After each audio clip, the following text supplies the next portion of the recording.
And a big hello to everyone, and welcome to Friday Night Six Pack. I'm Chris. I am the Atheist Pastor, and this week I'm going to do something a little bit different in that I'm going to start with a bit of a rant. So I've had, we'll call it an interesting week. An interesting week in the world of online. In general, I've had a very bizarre week. In real life. Obviously, everyone's aware of the fires that are happening in Australia. I had a bit of a real life experience where my kids got stuck at their grandparents' place and couldn't get through because of the fires, and the fires got fairly close to them. So that was to say that was a freak out moment would be, to put it mild. We've had New Year's, and I've had a few things happen online. So I want to firstly start with modern day debates. So I was on modern day debates. It was Monday my time, Sunday for the US, for what was meant to be a discussion about mythicism. So at the time, I sort of, I guess that day I was sort of probably wasn't thinking too clearly. And I guess with a clearer head now and, I guess hindsight, I'm a little bit frustrated and probably a little bit pissed off because I jumped into what I had thought was going to be and had agreed to be a discussion and ended up getting a debate. So to give you guys a background, and just want to be clear, this is absolutely not a criticism of modern day debates or James. I'm a big supporter, always have been, and I've been a patron of them for quite a few months. So even before I was on here, I was a patron of them, and I'll continue to be so because I think the content they put out and what they do is a good thing. So it's definitely not a criticism of James or modern day debates. So a few days, to give you guys a background, a few days before this all happened, I got an email asking me if I wanted to be involved in a discussion on mythicism because I'm pretty open about I do hold a mythicist position, which for those who don't know is I don't necessarily agree that a historical Jesus actually existed. So that's taking away from the whole godly one, but I don't agree that a historical Jesus existed. So what it was meant to be was it was meant to be a four-person discussion with two mythicists and two non-mythicists. So a couple of days, so on the Saturday, what actually happened was an email came through. It turned out that the other mythicist wasn't a mythicist. So rather than have a 3-on-1 discussion, it was going to be a 2-on-1 discussion, which that was fine. I agreed to that. I had no issue with it.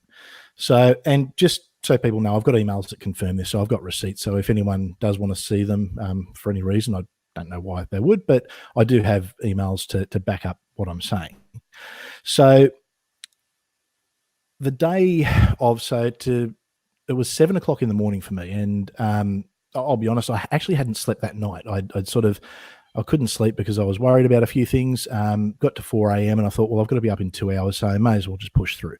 Now, had it have been a debate, would have been a different story. I would have cancelled at that point because there was no way I would have been prepared for a debate, but a debate was never discussed. I actually ended up sending James an email at about, it would have been about 4:35 a.m. just saying, hey, just wanted to confirm, mate, it is a discussion, not a debate, which I got an email back saying, yes, that is the case. So I went in prepared for a discussion. Now, mythicism for me, it's a position I hold, but it's not one that I'm stuck on. I went into the discussion more than prepared to change my mind if need be. It doesn't really matter a lot to me whether Jesus existed or not. If he did, he did. If he didn't, he didn't. It doesn't change my view on he wasn't the literal Son of God, and it doesn't change my view or my atheistic point of view. So I went in, and I'm happy, I guess, like I am with atheism. If there's evidence to the contrary, I'd like to hear it. So that's what I went in for.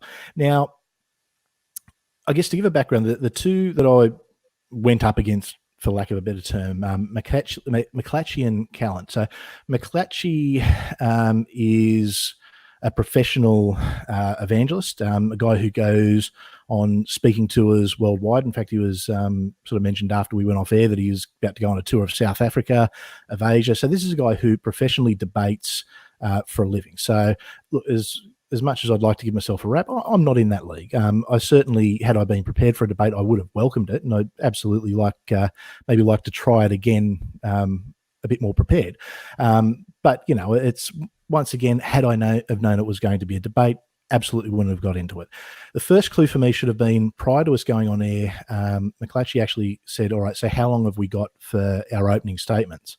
And James, so James is the moderator and host of Modern Day Debates. He said, "Well, it's a discussion. It's not really opening remarks. It's just more of a discussion." And McClatchy says, "Oh, just so we can put our position out there." I said, "Well, I've got no issue with that. I'm happy to sort of say who I am and, this is what I believe and have the discussion from there." So that probably should have been the first clue. The second clue probably should have been when McClatchy started asking, "Oh, so how many debates have you guys been in? And, well, what's your background?" and so on and so on. So anyway, 7:00 in the morning, head wasn't really on that straight, and it was what it was. So I guess as we opened the discussion, it pretty quickly became clear that it wasn't a discussion. It was definitely a debate, and it was a 2-on-1 debate. So I guess I had to go into it in the best way that I could. So anyway, I guess, it was a bit of a strange one. Callan sort of started repeatedly hitting me up with questions about Alexander the Great and evidence for Alexander the Great. Now, look, I'm a modern historian, not an ancient historian. I've got a bit of an understanding of Alexander the Great. I did do ancient Greece as one of my subjects. But it was mainly sort of prior to that. So I've got a good idea of what the evidence is, but it's very surface level. And look, I was pretty open. I said, look, I can't really make a comment on that. As far as I'm aware, there's primary source evidence. But if there's not, well, hey, I'll look into it, but I don't know enough. And Callan kept coming back and back and back at it, and it kind of muted the discussion because I couldn't get anywhere. And other issues I had, I was sort of saying, well, there's no evidence. The evidence is from 100 years later, and I'm being told that's primary source evidence. Now, like I said, I'm a modern historian. I know that people secondhand accounts from 100 years later does definitely not count as primary source evidence. But all I found myself in was a yes, it is, no, it isn't, yes, it is, no, it isn't. And what ended up happening was I just said, well, what's the point? We can't move on if we're just going to be going back and forth for the next hour saying yes, no, yes, no. So it was a little bit frustrating. And I think when that kind of stuff happens, it is important for the point to be moved forward. Unfortunately, one thing I did find myself is I found myself on the back foot when really I should have been going on the attack. The burden of proof wasn't on me to justify the mythicist position.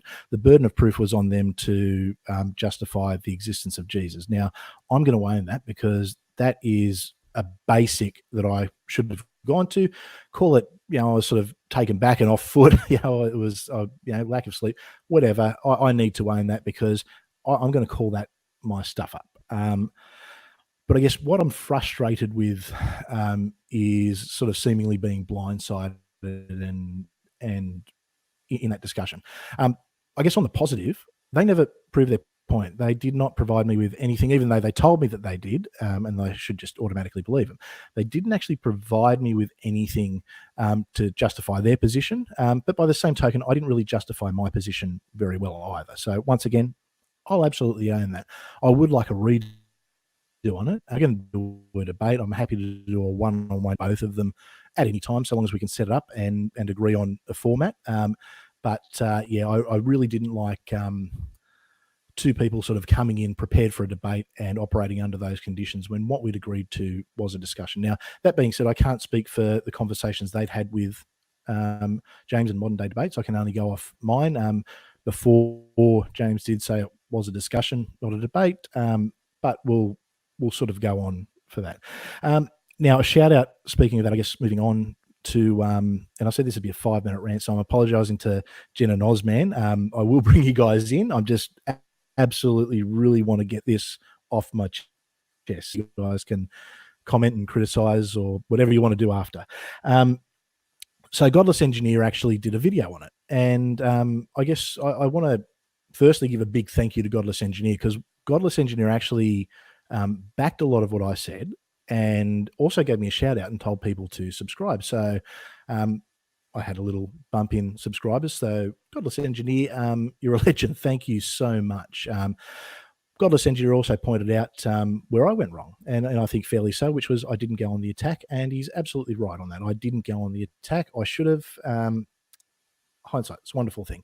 Incidentally, if you see me sort of go from one side to another, I've got I don't have mirror vision in my camera, and it's really weird. So I think that there's something wrong on this side, and it appears on that side. So if you see me doing that, you know what it is. So look, I encourage everyone. I'll put the link for Godless Engineers video and also the debate, so you can all go and make up your own mind. Have a look at it. Have a look at the response. I think got fairly had a balanced opinion on it, and I do appreciate that. Like I said, he criticised Callan and McClatchy. He criticised me, and justifiably so, where it needed to be done as well. So that's number one off my chest. So moving on to the next thing. Yesterday, I found myself in a public argument on Twitter with Mr. Atheist. Now, the first thing I want to say is myself and Mr. Atheist, we've had a conversation in private and we're cool. There's no issues.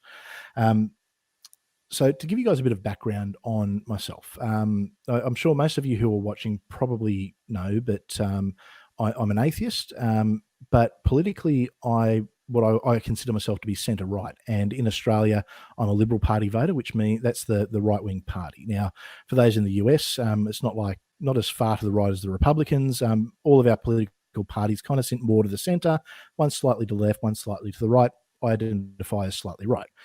Now, I was having a conversation with Vagrant Sam, who you've probably seen many times on the channel, about politics on Twitter, which is the first mistake. Never discuss politics on Twitter, especially if you're on my side of politics, because it's not going to end well.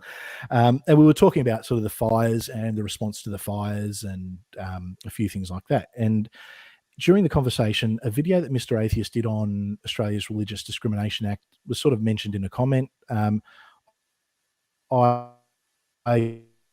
how it and how it frustrated me that with his platform that he was always on the attack and so left leaning on his policies. I can't remember exactly Twitter and look me up. You'll find I made comments along those lines. Now, to my surprise, Mr. Atheist actually responded, which considering, I guess, where he sits, I guess, in the atheist community with I think a couple of 100,000 subscribers, and where I sit with almost 200, it surprised me because I wouldn't imagine that I'd even be on his radar. But look, he commented back, and we had a little bit of a back and forth. I won't say it was nasty, but it was certainly a little bit heated. Anyway, what happened afterwards was I sent Mr. Atheist a message, and we did clear it up. So that was all fine. I was actually out of line with some of what I said, and I apologized. He graciously accepted the apology, and we moved on. Now, I guess I think it's important to admit where you're wrong, and I was wrong in an aspect of what I said. Now, as far as the Religious Discrimination Act, with all respect to Mr. Atheist, I do stand by what I said. I think his video was wrong, but that's I guess a difference of opinion, or it can be whatever it is. However, where I was wrong was my comments on his politics. It's not up to Mr. Atheist to appease people who hold a different view, and it's not his fault that atheism lacks voices on the right. That's the right's fault, and that's the atheist right's fault. So Mr. Atheist has a successful channel, and he is absolutely entitled to run that any way he wants. He doesn't owe anyone, especially me or people who hold a different view to him, anything really. So I am frustrated about a lack of voices on the right. Absolutely, especially on the atheist right. So I guess what is the solution? So the solution is not to look at established people like Mr. Atheist and insist that they make content that is appealing to people who hold my political view. What it is, I guess, the solution is for people who have a platform like myself and hold that political view to actually voice that, and to allow a safe space and a place for people who are atheist on the right to come. When I first I guess, came out as an atheist, it was a bit of a daunting experience for me because I'm someone who's very openly right-leaning politically, and well, I'll put it nicely. Atheism on Facebook is an absolute cesspool. It's basically just sharing of Labor Party and Green memes and constantly attacking Scott Morrison, which I think is not what atheism should be. Atheism should be something that is apolitical. But that being said, we all have our political views. So I'm not going to complain about it and insist that other people make content for people who think like me. I'm just going to simply say, I'm going to start doing that content. So a lot of what I'm going to do this year is going to be content that, yes, is atheist focused, but also it's going to be content that also has my opinion on right-leaning politics. I'm not going to appease people on the other side. I think that I probably play a little bit too nice sometimes and try and appease out of a fear, I guess, of being shut out of the community. I'm just going to be who I am. I'm not going to hide that anymore. So with that being said, I'm Chris. I'm the atheist pastor. I'm a socially progressive, economically conservative person who is centre-right, and I'm not going to hide that anymore. So if you haven't already, like, share, subscribe, hit the notification bell. If you have a friend who is right-leaning, just like me, and they feel a bit lost in, I guess, what can be a very scary thing when you first jump in, please tell them about the channel, because unfortunately, at the moment, atheism is absolutely dominated by voices from the political left. And unfortunately, the political right is dominated by the religious voices. And let me tell you, there is a lot of us right-leaning atheists out there, and we need to start we need to stop being snowflakes. We need to stop complaining, and we actually need to get off our backsides and start to build a community. And that's not to say that what I do is only for people of that political persuasion. I'm very centrist, and I'm also very open to admitting where I'm wrong. And if I'm wrong on something politically, I'm happy to have the conversation. So with that being said, I want to thank Jen and Ozman for sitting there and patiently listening to what was supposed to be my 5-minute rant, which according to the live timer is now 17 minutes and 42 seconds in. So guys, how are we? I'm good. I'm doing good. So quickly, do a bit of shilling, guys. Who are you? Where can we find you? And go on, Ozzy. Go on, Ozzy. You go first. Well, when I'm not mucking around with my green screen and having a fun time with it, I am producing for multiple shows. I am doing my own game streams, and I am a contributor to Ender Conspiracy's Wacky Weekends. And that's me. Cool. And Jen. I'm Jen from Jen's Little Corner. You follow me on Twitter. Subscribe to my channel if you want to hear me rant about shit. Because that's mostly what I seem to do. No, it's not. I do atheist content too. Mostly suggesting that God's the bad guy, because he fucking well is. If he was real. He's the worst. He's the most horrible fictional character in all. What was it? Most horrible character in all of fiction. Isn't that what was it? Hitchens or Dawkins said? Somebody did. I likened him the other day to if God was actually real, he's a petulant little child with a magnifying glass killing ants. Because that's exactly what he does. You know, yep. that figures in. So, and to Sam earlier, yeah. I was deliberately muted so that I didn't interrupt Chris, because I knew I would once he started talking politics. Oh dear. Now, Purple Rhymes with Orange has just put, keep in mind that centre in Australia would probably be equal to far left in the US. Look, Australia and the US are very different politically. You guys have got a far right and a far left and not much in between. We seem to have a centre left and a centre right and a few extremes that kind of, you know, I think both sides roll their eyes at the extremes. But I think someone commented that Hillary Clinton would have been in our right-wing party if she had have been here. So quite possibly. So, yeah. So, look, I guess I'll throw it open to you guys. I've had my rant. Any thoughts or any criticisms? Or well, I actually haven't watched Mr. Atheist's video yet, so I cannot comment on where he was at. But it does seem to be a lot of the political commentators at the moment, the the commentators within the atheist community at the moment who are commenting on it, who aren't Australian, are commenting on what was announced about it a couple of months ago. And of course, what's up for debate at the moment isn't exactly the same policy as was there then. We already know there's been changes made, so it's a bit dishonest and maybe even hypocritical to debate something that isn't even what it is anymore. You know, if you're going to debate this, wait until we see what the final legislation is that's going to be put up. Then you can make commentary on it. Otherwise, contribute to try and make it better, which is one of the things Chris is planning on doing, and we're planning on contributing to his submission.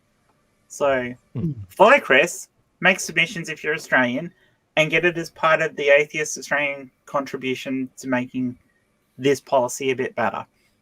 And I put your party political aside for this, because this is about human rights, absolutely, and not about party politics. Exactly. And one thing that's interesting is this is actually, and I'm not going to go too much into it because I know Navati is actually working on a video at the moment, and I've had some conversations with her about it. So I'm kind of going to let Navadia fly the flag on this, because I need to be very honest. I do have a political bias, and I think it's probably better for me to not comment too much on this, but let others comment, and I guess where I see there's a problem, make comment there. But I totally disagree with you, Chris. Your opinion is as valid as anybody else's, and you should make comment. Yeah, but I'm also aware of. I guess there's no point pretending I don't have a bias, because I do. But I guess we all do, and nobody is without bias. Yeah, of course we do. One thing that's really important is with this bill, it's actually got bipartisan support. So the Liberal Party, the Labor Party, and the Greens are all behind a version of it at the moment. And it's something that's still going through submission. So a problem that we've had, I guess, with this bill is a lot of the submissions have come through from religious groups. So, like the Anglican Church, the Catholic Church, Uniting, the People's Church of Judea, whoever, they've all put submissions in, and they've all put submissions in that are obviously going to heavily favour the religious side. Now, there have been independent groups like, I believe, the Law Society, the Australian Human Rights Commission have also made comment on it. But what we've got is we actually don't have an atheist voice or a united atheist voice. Like I said, there is, I guess, the cesspool that's out there, but unfortunately a lot of the and even like the Australian atheist community on Facebook, I mean, their admins are basically on a daily basis posting ScoMo's a piece of shit, these are this, these are that, and it's great, mate. And with all respect, it's how are we ever going to have conversations, and how are we ever going to be able to get a united bipartisan atheist voice together? But look, I am working on some submissions that I intend to put in as a private citizen that hopefully reflect an atheistic viewpoint. Without doxing myself, I do know a few people in political circles, so I have certainly had some conversations and voiced my thoughts to those people, and I think what we end up with will probably be fairly different from certainly what it was to start with, and probably what we've got now. Well, it already is. Yeah. I mean, the AMA put in a submission that was already accepted that removes most of the fears that people had about stuff from as far as medicine goes. So that doesn't even exist in the current legislation. It's just not there. So it's one of those things where people were looking at the commentary that was being said earlier and not the actual policy that's there at the moment. Not even the revised policy since they announced where it was going to be, because it has been revised. So it's like, And it's not in the final stages yet. I mean, what happens is all the submissions will come through, things will be put in, they'll put a few things in that each side will try and get away with, things will get negotiated in, things will get negotiated out, and we'll end up with something. But what's important to know is the reason that this has actually come about is because the United Nations Human Rights Council actually identified that we don't have a national policy. At the moment, the states can legislate basically whatever they want as far as that goes. So that means if you get someone like a Pauline Hanson or Bob Katter holding the balance of power in Queensland, you could get some really messed up pro-political legislation in Queensland. And by the other side, if you get a Greens Labor controlled Tasmania, they could essentially put in things that really actively do cause issues for religious people. Now, my view is that I think religious people, but religious organisations should be allowed to discriminate as they see fit. However, if they do that, they should also not get tax-free exemption, and they should not get any tax breaks. They should be treated like everyone else. I don't think they should have their cake and eat it too. That's my opinion. I'm not a member of Parliament, so all I can do is put that in submissions. But and anyway, for anyone in America pointing at this, remember, you guys actually have freedom of religion in your constitution very ambiguously.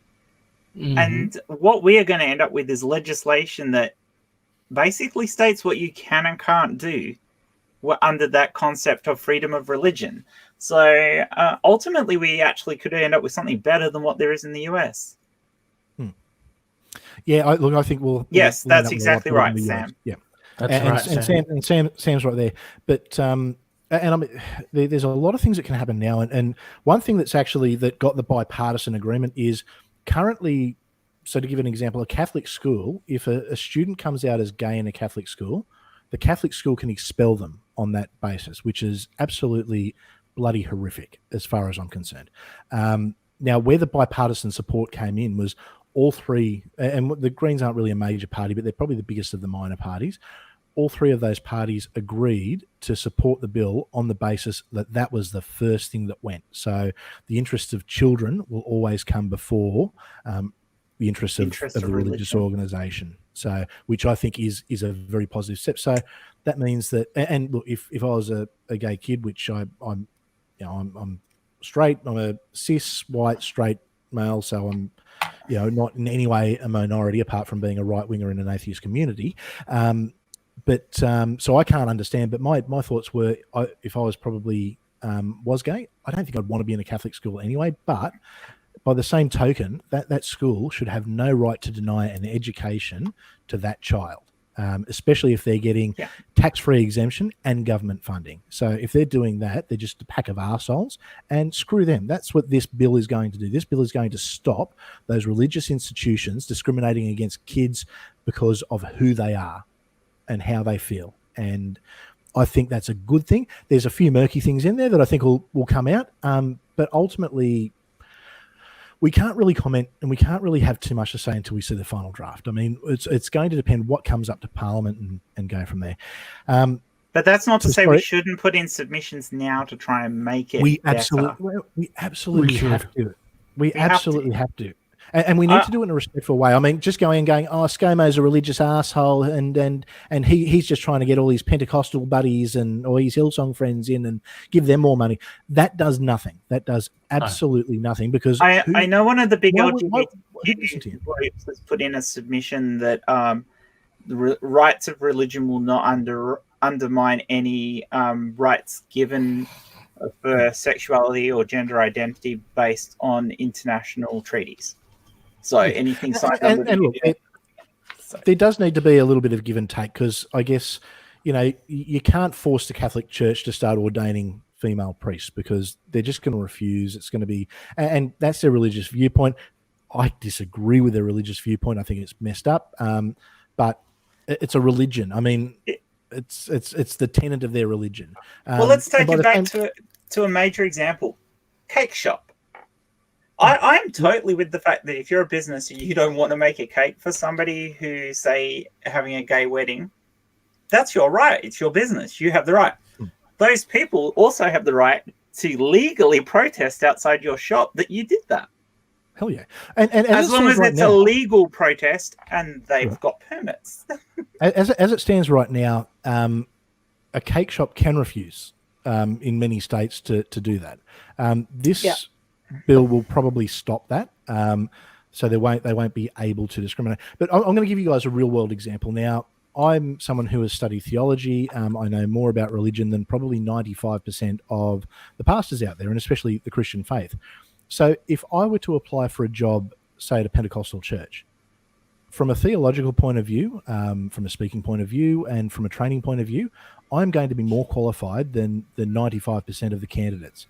Does that mean that they should employ me, or they should be No, of course not, because Yeah. I don't hold to the tenets of their faith. Even if I got up and preached the word and played the part, it is fair for them to say, no, we are not going to give you the job because you're an atheist. Now, that's a form of discrimination, but I think that's an acceptable form of discrimination. And when you're and talking that's about where- turning away, yeah. when Sorry. you're talking about turning away people who are looking for help and stuff like that, say like with St. Vincent de Paul, if somebody is in need of care and help for some reason, and that company like St. Vincent de Paul will provide that service, they cannot refuse under the same part of the legislation that's for medicine. They cannot refuse that service to a gay, lesbian, or trans person unless they're also going to refuse it to cis people and heterosexual people. Yeah. So it's the same thing. That part of the legislation that's there says you cannot refuse this. The only exception to that is where your thing is directly related to something that your church does within the church. So if your charity is only for the church itself, then it actually doesn't count as charity and you cannot register as a charity. If your charity is only within the church, then you can exclude whoever you damn well like, but you'll no longer get charitable status. That's how it should be. And I think that's what they're aiming towards. A problem we've got is, realistically, I think, and this is coming from when I was in the churches, the thought was around about 10% of the population are active churchgoers. So realistically, 90% of us are either not interested, atheists, or, I know there's a lot of people who'll say they're Church of England or Catholic or something, but that's more most cultural of them than are actually agnostic. Yeah, exactly. So, but the problem, and where the churches do very well, is they're organised. They are funded and they are organised. So when things like this bill come up, they have the lobby in place. They have everything ready to go. Whereas with the atheist community, we're not organised in Australia. We need to be, and that's probably something that I'm going to, I guess, have discussions with the rest of the Australian atheist community, because we need to be more organised. We need to have some form of organisation in place that we can all kind of unite under. Totally that's agree. Bipartisan, non-political, but will address political issues for atheists where it's appropriate. And we should be smart about this. We should be an atheist agnostic group. Absolutely, we should. Yeah. Yes, absolutely, we should. It should just be a standing up for the rights of a non-believers. Non-religious group. We are the non-religious. We could end up being the largest group in Australia. Well, you know what? From a numbers point of view, we probably are, but we're just not organised. And you know That's what? Right. You know who we've got to blame for that? We've got ourselves to blame for that. So when the religious, we haven't cared. When these religious groups are able to push so much stuff in, of course they're going to. It's what they're there for, and it's on us. We've got to start doing more. Now, Ozman, myself, and Jen have been talking a lot. I'm going to throw the floor to you for a few minutes, and mate, give us your thoughts on everything. And I'll even mute myself. I do believe that we should be getting together and becoming more organized. I think that is a brilliant idea, and I do second the motion that we do need to go ahead and put in those ideas as you guys have been discussing. I want to also second the motion that we shouldn't be insulting other people whilst we're trying to put forward those ideas. But I think most importantly, whilst we're trying to unify ourselves, we should have a physical presence as well, not just not just an ideal, but a physical place that we can meet up where, an actual place, all around the country, like little spots and places. So that way it can seem more legit and more people will get organized and more people will get enticed to come around and have a look. And the idea can spread from the word of mouth. That's my opinion. Apart from that, everything else, I just want to mirror in the same effect of what you guys have been saying. I don't have a lot to say, unfortunately, because you guys have been taking the words out of my mouth. But I do want to reflect back to your rant about the debate with Callan. And unfortunately, I just need to say this. Nothing I can say is going to be nice. So I'll say something as constructive as I can. If your mind isn't with it, Callan will try and move the situation to where you're not on your best foot. That's what she does. Oh, and look, that's not Callan's fault as well. That was I went in underprepared, and another thing I should have done in that debate is I should have gone, hang on a second, this isn't a debate, this is a discussion. Let's have a discussion. I'm not here to fight and argue for my side. I'm here to have a discussion and say, here's what I believe, here's why I believe. Show me otherwise. But I ended up getting into it. Part of the problem when you have discussion. Part of the problems when you have discussions with Callan is that Callan is hyper defensive most of the time, and I understand that from where she's from and everything. It is hard for her where she lives in the US, and being trans makes it even harder for her. So, and she can be hyper defensive, and because of that, she tends to think that everything's not necessarily a personal attack, but it's an attack on her on her beliefs, and it can make it really hard to argue with her. But having said that, I actually get along really well with Callan, despite having had major arguments with her on Twitter and even on the Non Sequitur show. I get along quite well with her. So I'll be honest, I've never heard of Callan until I spoke to her for the first time just prior to the show. I wish I'd known. I would have warned you. James afterwards actually said this is a first. He said normally it's the Christian gets beaten up on by the two non-Christians. He said I wasn't expecting it to go this way, and I sort of went, in my half day state. I think at that point it was just a bit after 8 a.m, and I hadn't slept. I was like, this was good fun. Let's do it again. But that being said, I do want to do it again. I would absolutely love to do a one-on-one debate. When I'm prepared for a debate this time, I'm ready for a 2-on-2 discussion that turns into a 2-on-1 discussion that turns into a 2-on-1 debate. Let's. Do you want to debate it? I will absolutely debate it. Because I mean, things that were being said, like the whole Alexander the Great thing. Now, I haven't researched Alexander the Great. I know surface level stuff. I do know there is primary source evidence. I didn't know what that primary source evidence was. I didn't have it in front of me, and I kept saying I don't know, and it kept coming back to how can you defend the existence of Alexander the Great? And I said I'm not making an opinion on Alexander the Great one way or the other. I haven't researched it. If you want, I can come back to you in a week. Which was weird. And then McClatchy kept using the Bible to defend the Bible. I should have been all over that. Yeah, you should have said no. You can't do that. Me on my day, and you know what? Once again, I should have canned the thing prior. I need to, I own that's my shortcomings were my shortcomings in that, and I absolutely own it. But that being said, I didn't lose the debate. I didn't win the debate. No. I didn't lose the debate. I don't think there were any winners. No, I thought it actually. To be honest, it was a complete clusterfuck. But it came down to nya. That's mostly what it ended up being. And me towards the end, just going. It was like, sorry, Osman. I think we spoke over you there, Osman. Sorry. That's okay. Callan is hyper vigilant in a lot of ways. I've had an extensive history with her, a lot of it, and I would say 99.9999 repeating is not good. Given a chance, I will apologize if I was given a chance, but knowing our history, probably won't be able to.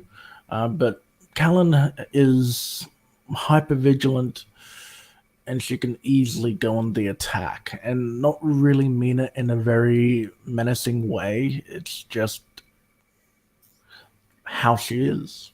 Yeah, the other thing you have to understand with Callan in that debate, and James should have realized she'd end up falling on the other side, is that Callan is a social sciences student. So she's very much about social constructivism. Yes. Which I don't have a problem with to a certain extent, but her extent of social constructivism, I sort of runs me into a brick wall.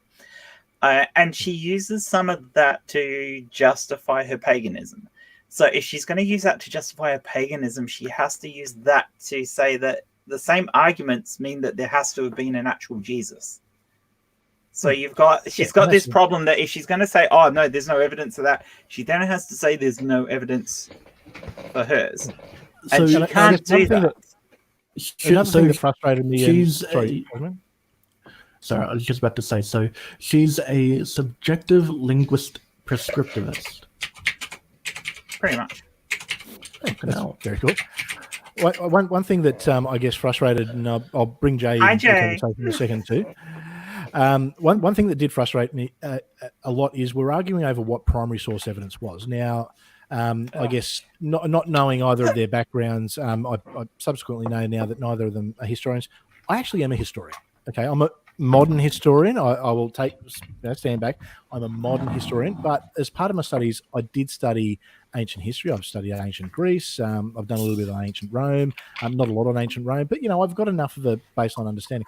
So when someone's arguing with me what a primary source is, and they're going, "No, you're wrong," I'm thinking, well, hang on a second. This is what I do. Like it's, and I don't want to dox myself. Look, at some point I am going to dox myself because I'm sure someone will probably do it for me.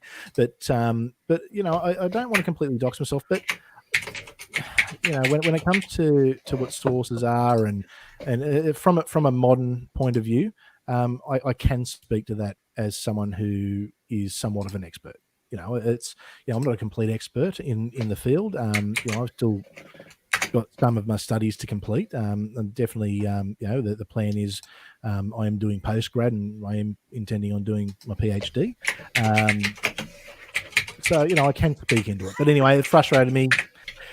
That being said, I've been rude. Jay, how the hell are you, mate? I'm good. How about yourself? By the way, Jay, Dawn of Head just suggested that you're Jesus. I'm Jesus? Yeah, apparently you're Jesus. I was talking about there needs to be an actual Jesus and you popped up. So Dawn of Heads is suggesting it's not a coincidence. That's a costume I haven't done yet. Why not? I don't know. You'd make a great Jesus, and you wouldn't be an asshole about it. So hey, you know what? And I'll get this out there now. I'm actually planning on doing a fundraiser either next week or the week after for the victims of the Australian fire. So, mate, for that fundraiser, I need you as Jesus because there's a lot of people who thoughts and prayers are going up there a lot. So if we can get Jesus on to answer those thoughts and prayers, and everyone likes to give Jesus money. Actually, you know what? Better yet, why don't you reach out to Jesus Christ? He's an actual YouTuber. He's got over 2 million subs. Oh, wow. Reach out to him and see if he'd be willing to do it. He's actually, there's a guy, his stuff is great. He's funny. He goes out and talks to people. He looks like Jesus. Let's see if I can find a link for him. I think I'm actually subbed to him, actually. But yeah, it might be worth. So hang on. So Jay, you follow Jesus Christ, just to be clear. Yeah, I do. He's a Buddhist and he follows Jesus Christ. Yeah. Jesus Christ is his Lord and Savior. Well, I don't know about all that. Hallelujah. So yeah, when we do the fundraiser, I'm going to be bringing out all my old Pentecostal get money out of your tricks, just to warn everyone. I might even for those. I don't know if you guys are familiar with Brian Hughes. Fundraiser or is that a fundraiser? The fundraiser.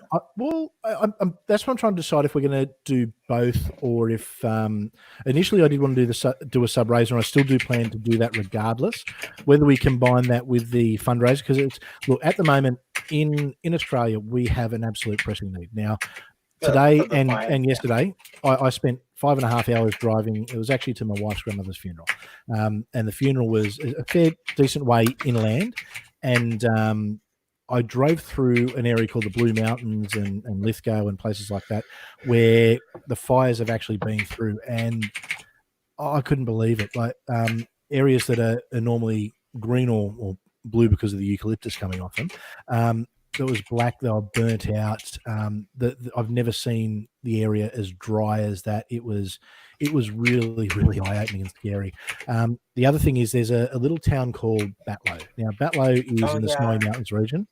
Now, I used to live in a town called Gundagai when I was a kid. Now, Gundagai isn't too far from Batlow. It's a little bit away, but we used to do a lot of stuff because Gundagai was a small town. We used to do a lot of stuff with the guys from Batlow with scouts and other things, and a few of them would come and play in our sports teams, even though there are other towns closer.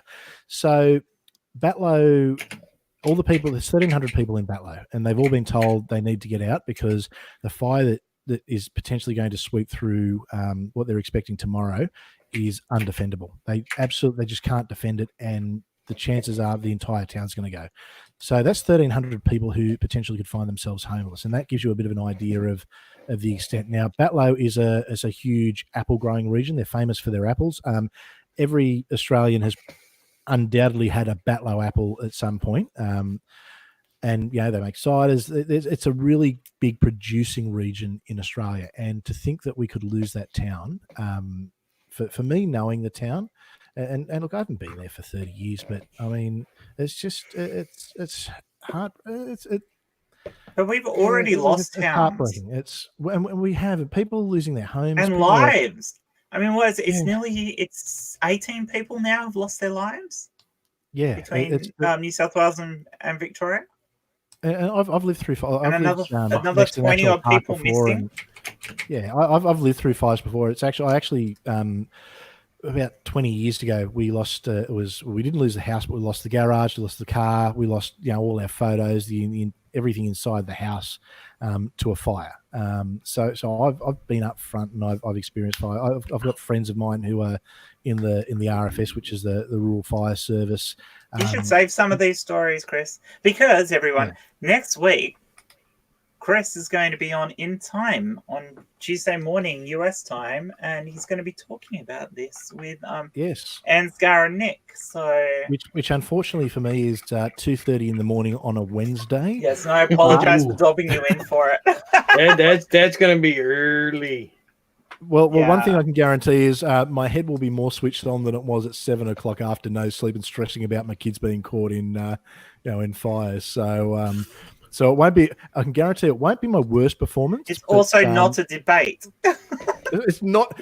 Well, okay. If I go into it and it ends up being a debate, Jan. Well, it won't be because they just want your input from an Australian point of view, and the other person you're talking with is actually a scientist, and she knows about this stuff. And there will be probably a little bit of debate about some of the stuff to do with climate change and Australia's position, because they are going to bring that up, and I know that. So I'm giving you heads up, but I don't think there'll be much of a debate in that. I think it's a good thing. The good thing is our Prime Minister, and this is going to upset people, but hey, this is part of my new, I'm sticking up for the right. Our Prime Minister is he accepts climate change, and we had $11 billion invested in renewable energies last year. $11 billion. But he our won't GDP, accept targets. Yeah, we've actually surpassed our targets. Yeah, but he still hasn't signed them. He didn't need to. They've already been signed. Turnbull signed them. Yeah, the agreements have been signed. Oh, I didn't realize he had signed them. See, Oh, hell yeah. Okay, I hands up to being ignorant. We're actually ahead of our targets, yeah. Okay, so why are we being shut on for a great idea? I do disagree with creating another coal mine. I think that's a bad idea. I know your argument is that India will buy this coal from someone else if they don't buy it from us, and you're saying our coal is cleaner. However, we do not have that cleaner coal in Australia. Here's my straight up argument, and there's people in India who don't have access to electricity. Now, it would be wonderful if we could provide them with a cheap, clean, renewable source, but we don't have the ability, and India don't have they can't afford that at this point. Now, I'm not prepared to go and tell someone in India that their children, they don't get to have electricity, but we can, because, we don't want to pump any more greenhouse gases or create any more climate change, even though we've been doing it for 200 years. I don't think it's fair of us to do that. Now, they are going to build a coal-fired plant regardless of whether we sell them the coal or not. The good thing is when Australia sells the coal, I mean, there's the economic benefits, of course, but when Australia sells the coal, there's regulations and stipulations that come with that as far as how it's burnt and how they use it. Now, we sell it to them cheap on the proviso that it is clean burning. So it's not like, a coal plant from 50 years ago, and it's not like the coal plant that will be built if we don't sell it to them. So that's my stance on it. And look, I know it's a contentious thing. There's arguments on both sides, and I get the argument on the other side. I just don't agree with it. Okay. I'm going to mention something that you will agree with. Uh-oh. The 20 million trees thing is a publicity stunt and a waste of fucking time and money. I actually don't know what the 20 million trees thing is. Oh, there's a whole heap of YouTubers who did this thing about, we're going to plant 20 million trees by New Year. I don't know if they even fucking achieved it or not. I think because they it's did. going to help climate change. It isn't. 20 million trees is not even a fucking forest. It doesn't help. It's going to take years for those trees to grow. They cannot pull enough CO2 out of the atmosphere to actually make any impact at all to climate change. The only way we're making an impact is to reduce our emissions and find better ways scientifically to filter the carbon out of the atmosphere, because growing plants is not going to do it. The only reason the carbon got pulled out of the atmosphere in the first place was because it took millions upon millions of years of forests growing and then getting buried and turning into oil under the ground, which meant it didn't get back in the atmosphere. Growing trees eventually puts that same CO2 back in the atmosphere when the trees die. And you know what? I don't know about that. I am not a scientist. don't? And you know what? Oh, okay. I'm going to absolutely take your word for that, because you are the expert in that field. Yeah, I'm the closest thing to an expert probably on this panel. Absolutely. I like to think and pretend I'm an expert, but yeah. Now I am going to make Sam. Well, just remember that when mod you do as your well, but I just need to on Tuesday, keep up. because you can rant that, because that 20 million trees was just a fucking publicity stunt for views and shit like that. Because if people want to know, go check out Cody's lab. Go check out Phil Mason. Both actually did the science on it and why it was a bad idea. And I know Phil's more right-leaning than left, but Cody is not. Cody is a left person, and he even says it's a bad idea, and I thoroughly agree with both of them. It's a dumb idea. And Hey, while that was Amanda. happening, I have just... All right, Sam, you have got the wrench. You are there. You are a mod, and good luck. Have fun. He is going to post links to prove that you're wrong. That's what he said. And you know what? That's fine. I'm happy. I'm happy to have a discussion. And if I'm wrong, I'm happy to be shown. Because if I'm wrong, absolutely, I will change my. I'll change my stance. I'm not just going to blindly say la la la. No, I'm right. You're wrong. I'm right. You're wrong. If I'm wrong, I think Sam's want to know. point is that the only reason our emissions reduced was we bought carbon offsets, as enough carbon offsets as a country to make up for the emissions we put out there. Now, I don't like carbon offsets for the same reason that this 20 million trees is stupid, because they're allowing us to plant trees to offset carbon. But that only works if you never cut those trees down. And that's not what happens. The trees that are planted are put in tree farms where they are going to be cut down. And they are used for all sorts of things like firewood and other things that put carbon back into the atmosphere. You know, even making paper puts a shitload of carbon back in the atmosphere. So even if you're growing trees for paper, you're putting fuckloads of carbon back in the atmosphere. So that carbon emission thing, trade-offs when you're planting trees, is crap. So You're right. Yeah. You are 100% right.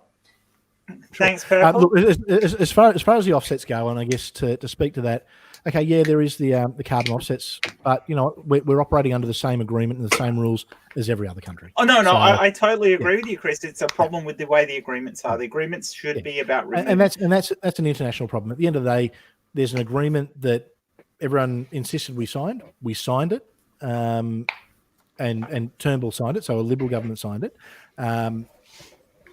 We've got. I agree with you. It's the way they wrote it, but they wrote it because they figured that we can plant some trees in some areas and it makes us look better. But this is all just about making these people look better, even the people on the left. This is short-term political gain over long-term benefit for the planet. And one of the biggest problems we've got, and this is politics anywhere in the world, in every side of politics.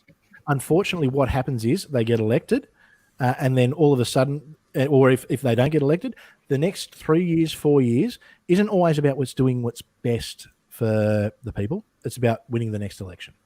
It's a long campaign. To answer Doorknob Head, who just said Thunderfoot said the same thing. Thunderfoot is Phil Mason. I already Are mentioned we- Thunderfoot. That Are was we all. doxing or? Okay, No. just- He doxed himself. People know Thunderfoot is Phil. Okay, yeah. cool. But basically, No, I'm not doxing him. with political Okay, stuff, Jen, quiet, Osman. with political stuff, it's just a repeat of two things. One, you make the argument of why you should be elected, and then when you're elected, you make the argument of why you should stay elected, and then it just keeps on going. That's There's the a good whole example point. of- Unless you're the opposition, in which case you just say everything they do is wrong. They're terrible. They're horrible. Get rid of them. There's a good example of this crap of short-term gain rather than the long-term picture in WA with roads. For the last 20 years, every government we've had, whether they be Liberal or Labor, has tendered out road because there's no state road builders now. It's all done private enterprise. So they tender it. All tender is put into quotes. One that's a cheap one that's done crappily but quickly and cheaply, and one that's roads built with the better quality tars and everything, so that they'll last longer.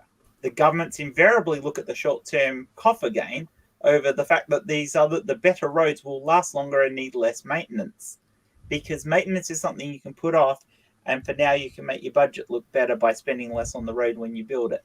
So consequently, instead of building roads that last 15 years, they're building ones that last 3 years and are actually in the long term going to cost them more money. False economy. But it looks better on the budget, so it helps them get re-elected. And Now, does anyone want to see me completely guarantee that I sleep on the lounge for the next week? Yeah, no. on. No, don't. Bad, Chris. Do it. Bad, Chris. So Lissy Lou has just made a comment. Now, for those who don't know, Lissy Lou is my wonderful, delightful, beautiful, and every suck-up word I can use wife, because I'm about to get in trouble. And she suggested solar power because we have a large amount of land and let's use it. Unfortunately, with solar power, what happens when we have bushfires and we don't see blue sky for 2 weeks like we have here?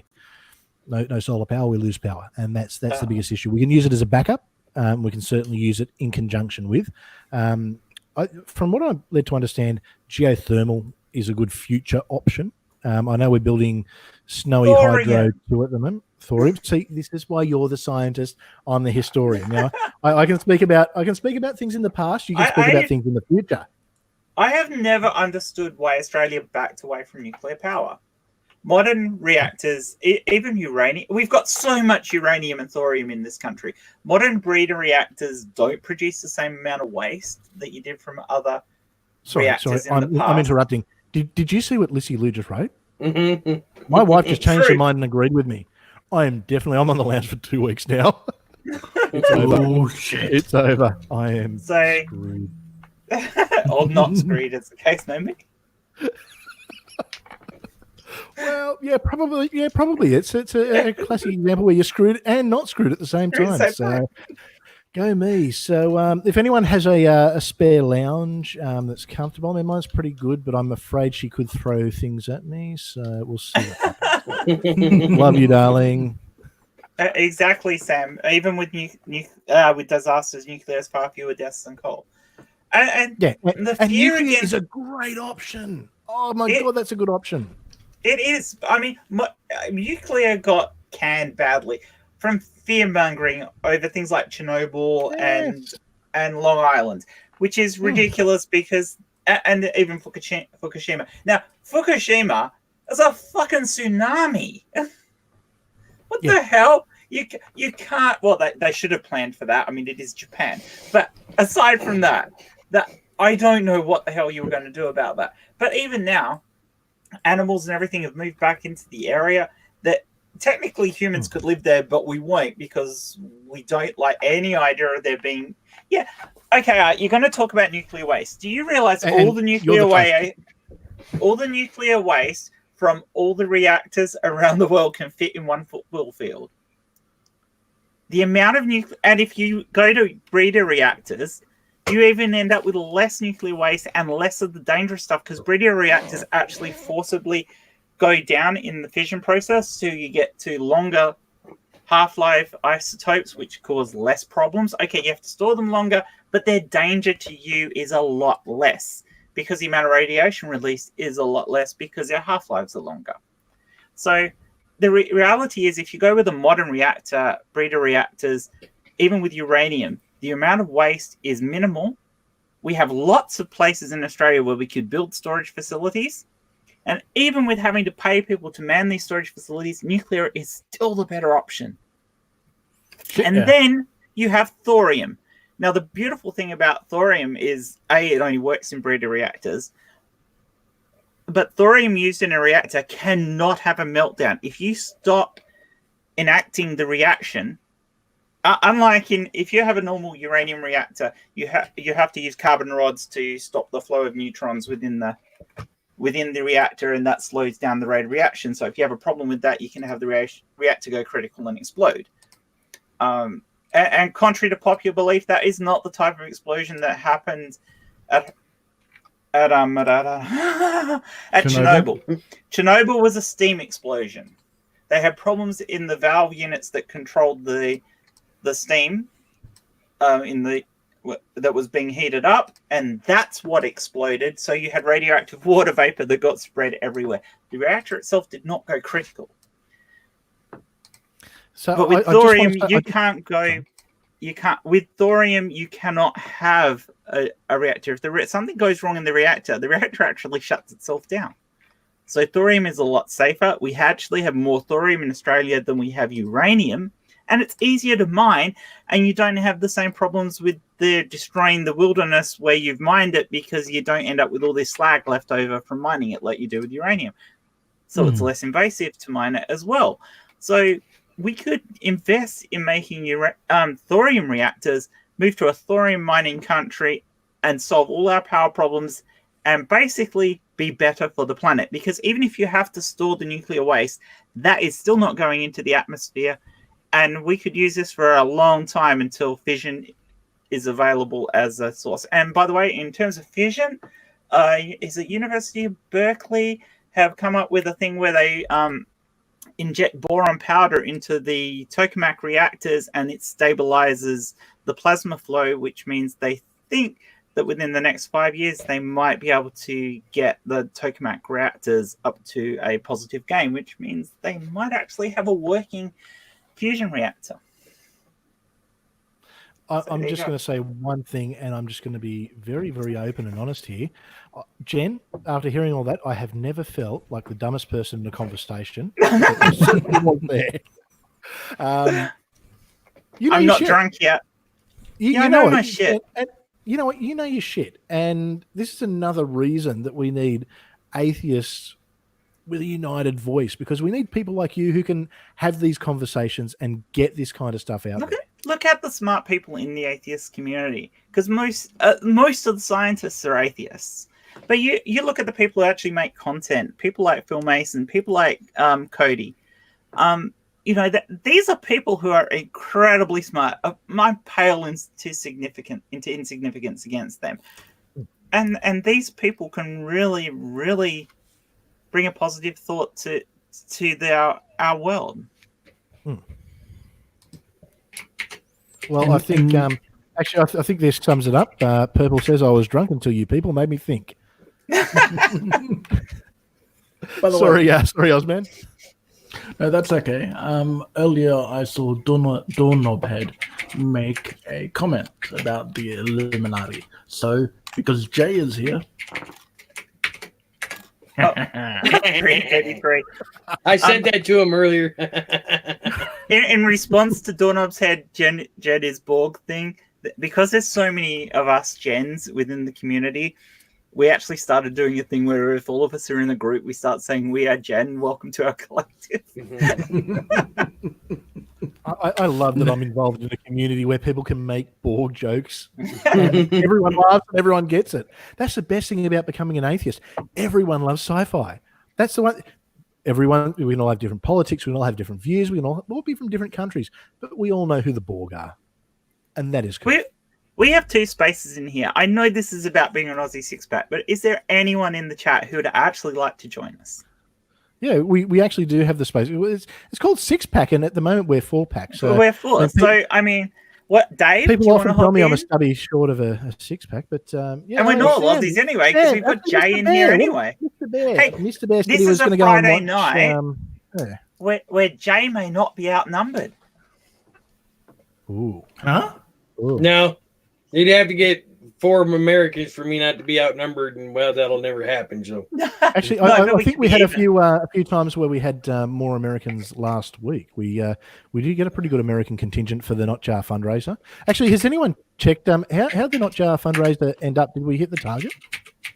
I guess Not Jar Oh, and yeah. Navadia. I don't think well, they knocked that out of the park from the last I seen. It was it was like Maybe. something like 2,100. I'm going to post our link into It was Purple's group, over. Chris, and see if anyone wants to join. Because most of the people in Yeah, chat sure. are in there, so if they want to hop in. Um, Feel free. And yeah, Unfortunately, guys, I just realized the time. Due to medical issues, I am on a time limit for sitting up. No. oh, are So you going to I've have gotta this go. problem on Sunday? Well, No, I have a because solution. What's that? why don't we all? I guess what we'll do is, and especially everyone in the chat, let's all pray for Osman right now. Oh God! I am. Sorry. I shit you not. I am actually an ordained minister. Well, I'm an ordained Buddhist priest, so So Dude, I can legally perform marriages. So gotta post that in Nevada. Yeah. Navadia. I'll pray on us. You know what? She's It bugs me. creeping on you. Navadia. She's a stalker. Navadia always has the zingers. I mean, she'll out of nowhere. It's like, oh, is Navadia even here? Then all of a sudden, bang! There's Navadia with an On top of absolute. that, she always comes across as a stalker, whether it's with Aussie or Notcha or whoever. She's Well, from a logical point of view, what does that tell you?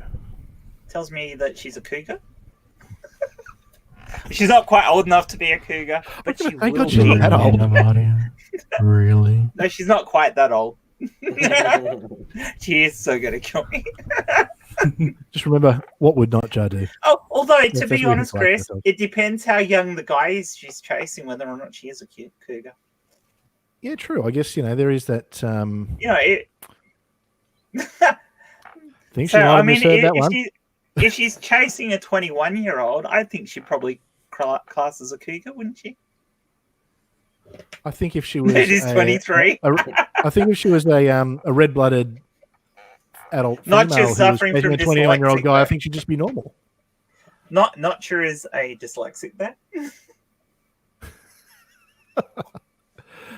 Hey, we'll go with that. See, this is why not just smart, because he makes the compliment, whereas I have arguments with my wife and tell her she's wrong over a public platform. See, this is why not just smart, atheist pastor, dumb. Mero, everyone would be extremely happy to have you. Even me. I mean, Ooh, you heard it here You're first, damn folks. straight. hey. No, I'm pretty sure she said that before. Yeah, I've said that before. Oh, okay. I do, Mero. I can't even get an exclusive anymore, can I? What's going on? I think I've said it on Jay's stream before. We're talking science, I'm not getting exclusives. It's what's happened to Friday Night Six Pack? We used to. All right. Well, Hell, we're still cool. We're still cool. yes, we are. Well, my time's Oh, up, guys, so I've got to go. Mate, have a good one. Thank you for coming. And look, anyone Alright, who is Lozzie. in the chat Love ya. who wants to jump in, let us know. And we would love to have you in here. I think Jen's posted the link. I did one of the groups. in Purple's group. So anyone in Purple's group who wants to get it, if I'm trying to keep an eye on my Twitter. If somebody wants to hop in who isn't in Purple's group and follows me, and I've followed you back, or whatever, send me a DM. I will give you the link. Slide into Jen's DMs and she will send you slide the into link. me. Now, Sam, you are right. Yes, she would have to fill in a lot of paperwork, but also she knows where the life insurance policy is. So it's maybe not that good for me at the moment, but that's okay. We'll get there. So we're in the year 2020. We're living in the future, people. I keep How forgetting exciting about is that. I know, it's great, isn't it? And it's I was having a look at something online and oh, sorry, not online. I was watching something on TV. See, I don't even know what I'm doing anymore. I'm hopeless. I'm not in any way a professional. A movie called Demolition Man. Now, Demolition Man is set in the 2020s. I love that movie. I loved it. And I remember back in the 90s watching that, and that was one of my favorite movies. You know, young Sandra Bullock, Sly Stallone, and it had this whole view of the 2020s and what life would be. And it sort of got me to thinking, you know, what are some of the things that were expected for the 2020s? You know, what will we expect? I know the Terminators are meant to be here. Seashells. Back in the Future happened 5 years. Seashells, yes. Good Demolition Man reference. No toilet paper. So I guess I wanted to have a bit of a chat about, I guess, things that you guys might have come across as far as, you know, from the past that were expected for the 2020s and definitely didn't come off. So. Well, we could go earlier than that. We could talk about Back to the Future. Well, we're supposed to have flying cars by now. Yeah, we're supposed to have flying and flying hoverboards. Dude, flying cars. Yeah. Let's say 2015. I mean, give me the time. To go. Well, we were supposed to be dead. Judgment Day. I couldn't tell you how many different times. We should have made it to Jupiter and found monoliths. Yeah. Oh yeah. That was 2010, wasn't it? Or was it 2001? Was it 2001? We are 19 fucking years late. Yeah, I couldn't remember if that was 2001 or 2010. No, 2010 was the monolith because that's where the spoiler alert. If you haven't seen 2010, hit the mute button now in 5, 4, 3, 2, 1. So in 2010, that ends with Jupiter exploding into another sun, as I recall. What you're forgetting, though, is at the end of 2001 is where Dave goes out in his spacesuit and touches the monolith, and we have that weird ending. Oh, that's trippy as hell. God, I haven't seen either one of them in so long. I don't really remember. The monolith appears around Jupiter at the end of it, and we also have the monolith that was on the moon before then. So...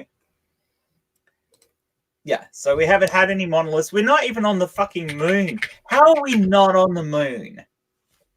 Oh no, we've got plans. We're going back. I know we do, but we should have already been. I understand why we're not, because I understand the science. I like flat earthers and space deniers. I understand why we did. It's a hologram, isn't it?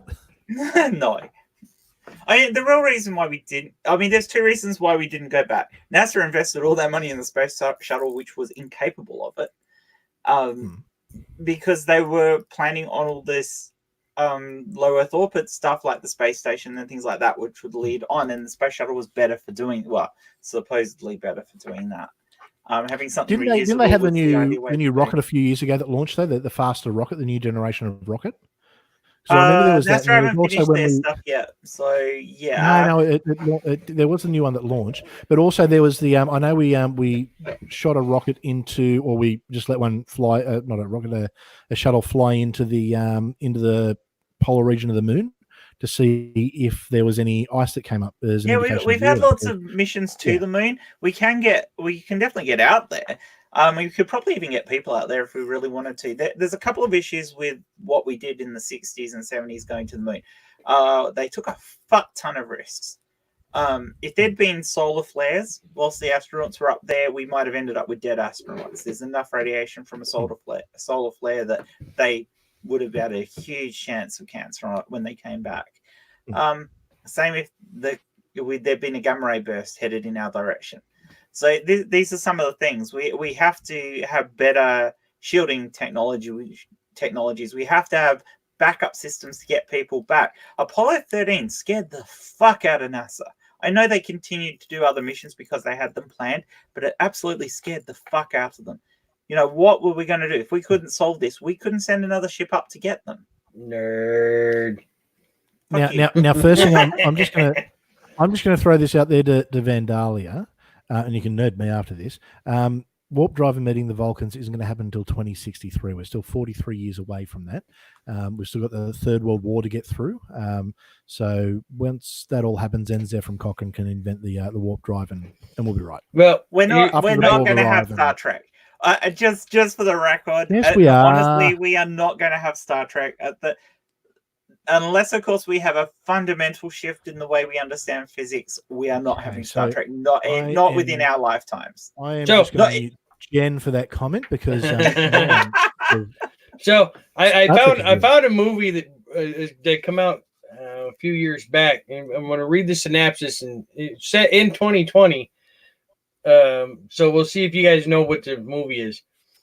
In 2015, aliens called Mimics arrive in Germany via an asteroid and swiftly conquer the continental Europe. By 2020, the United Defense Force, a global military alliance established to combat the alien threat, finally achieves a victory over the Mimics at Verdun using newly deployed mech suits.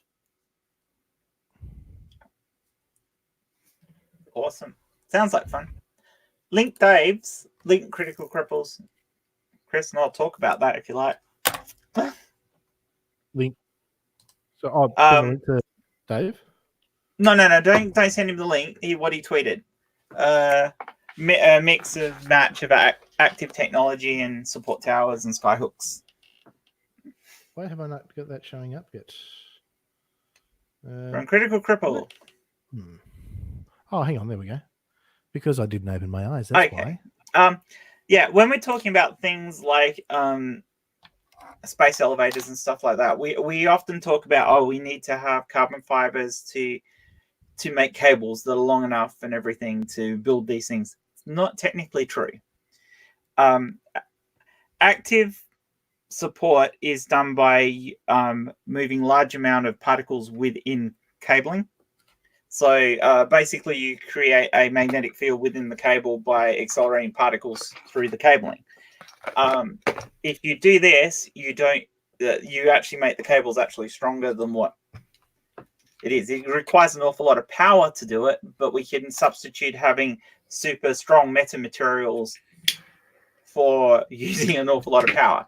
So a lot of the things about getting out into space and maybe having an expanse life like society comes down to power generation. We lack a lot of things in power, especially as we've moved away from nuclear. So we to had get a more power, discussion before. we could actually mine more coal. That would help with power. Yeah. Mining more coal's not going to do it. You're not going to get your power level out of it.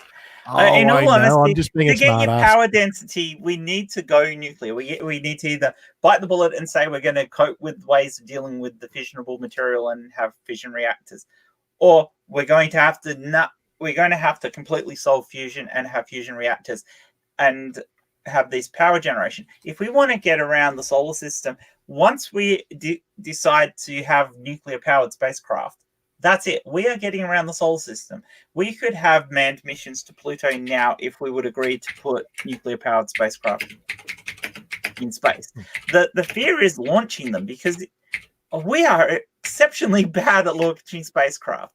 At one point, we've gotten better, but at one point, 1 in 3 missions were a failure.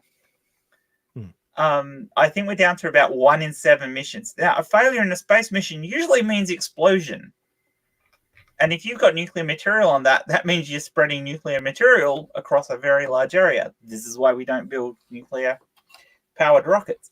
However, if we can get better launch systems into space, we can build our nuclear-powered craft in space or preferably on the moon because low gravity is much better to do it from than no gravity, as we're used to working in gravity. Then we can build nuclear power craft and get out into the solar system. So it is, whilst we're not going to have a Star Wars style society, in the next 40, 50 years, Star Trek, sorry. Oh, I apologize for that one.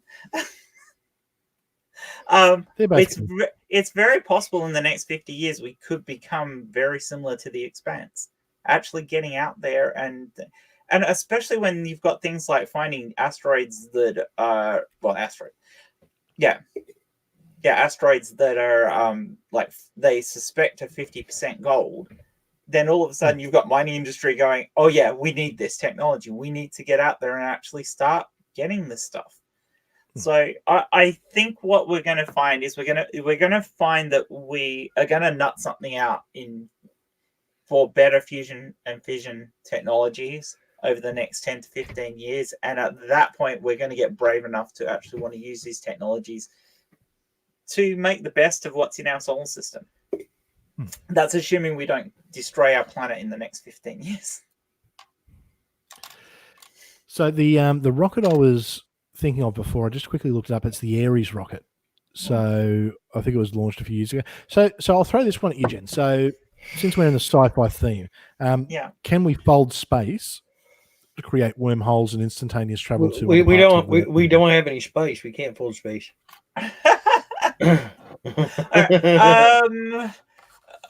You need space to fold space. This is the thing about all of this, and even when we talk about black holes and large points of gravity, is that whilst under general relativity, we pretty sure that singularities and folded space is a thing, and we know that space does warp to a certain degree. Our knowledge of how far that can go and how big the extremes are for anything like that, so that we could maybe fold space to the point of actually creating a warp drive or creating a wormhole, is limited by our knowledge of quantum mechanics. In theory, if we could just go by general relativity, any of this stuff could be possible. There are equations in general relativity. There are solutions to general relativity that say these things are possible. Do we know that they're right? No, because we haven't observed anything in nature that actually does this. Even though we've observed black holes. Here's the thing about black holes. We talk about black holes as a singularity. Mm-hmm. What we see when we see a black hole is an event horizon. Now, you can have a massive object that isn't a singularity that can still have an event horizon. Technically, that's still a black hole. We don't know what's beyond the event horizon and can probably never know what's beyond the event horizon. Well, not without dying. So you've got this thing of where does quantum mechanics take over and where does general relativity break down? And that's the point in science that we are stuck at the moment. We don't have a unified theory of everything, and we are best guessing these situations. And it's a best guess. So I think Sam's made a really good point, and I think we should all think about it. Space is nothing, and nothing needs a prime mover, therefore God. You know, I'd never thought about it that way, so I would like to change my name from atheist pastor back to Christian pastor. Just regular pastor, you know, it's with no source. Sam, you've converted us all back. What's going on? Oh my God, Mr. Bear made another fine argument. Finally changed. Mr. Bear. Okay, so Mr. Bear said he couldn't get in here because he was watching Star Wars tonight. So considering we're talking, so he's home now. Why isn't he in here, Mr. Bear? Either that or he's get in here because I want to know. I want to hear you tell me that you loved the movie as much as I did. Well, so the link is in the chat. While we're waiting to see what Mr. Bear says, I got two things here. One, according to the movie Battlefield Earth, sometime in the 21st century, the cyclones come and wipe us out in 9 minutes.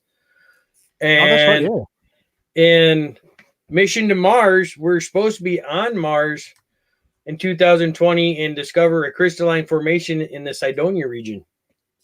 I just want to say Mission to Mars, if you guys have was a good movie. I liked it. Especially for Dancing to Van Halen in Zero G. Yeah. Now, if that's not the coolest thing in a movie, I don't know what is. And as far as Battlefield Earth, loved it. I loved that book. I actually the movie was all right. I mean, it didn't fit the book, crap. Yeah, it was all right. The book was good. I'm a big It's not a Hubbard book, is it? Yeah, it's a Hubbard book. L. Ron Hubbard. The book is fantastic. The book is fantastic, though. Yeah. Oh, did he include that book into Scientology as well? Did he? No. Lord Zini doesn't show up. Mr. Bear, hello, Mr. Bear. How the hell are you? Happy New Year, mate. Hey, Mr. Bear. Hi there. Happy New Year. You going to take over the science talk from me? No, I want to know how much you love Star Wars. Oh, yeah. Okay, Star Wars. Yeah, look, I've been... Yeah? Quiet. Suspense. Has he disconnected? No? What did you think of it? Sorry? Without you go. spoilers, what did you think of it? Sorry, hang on. He's just got to quickly watch the movie.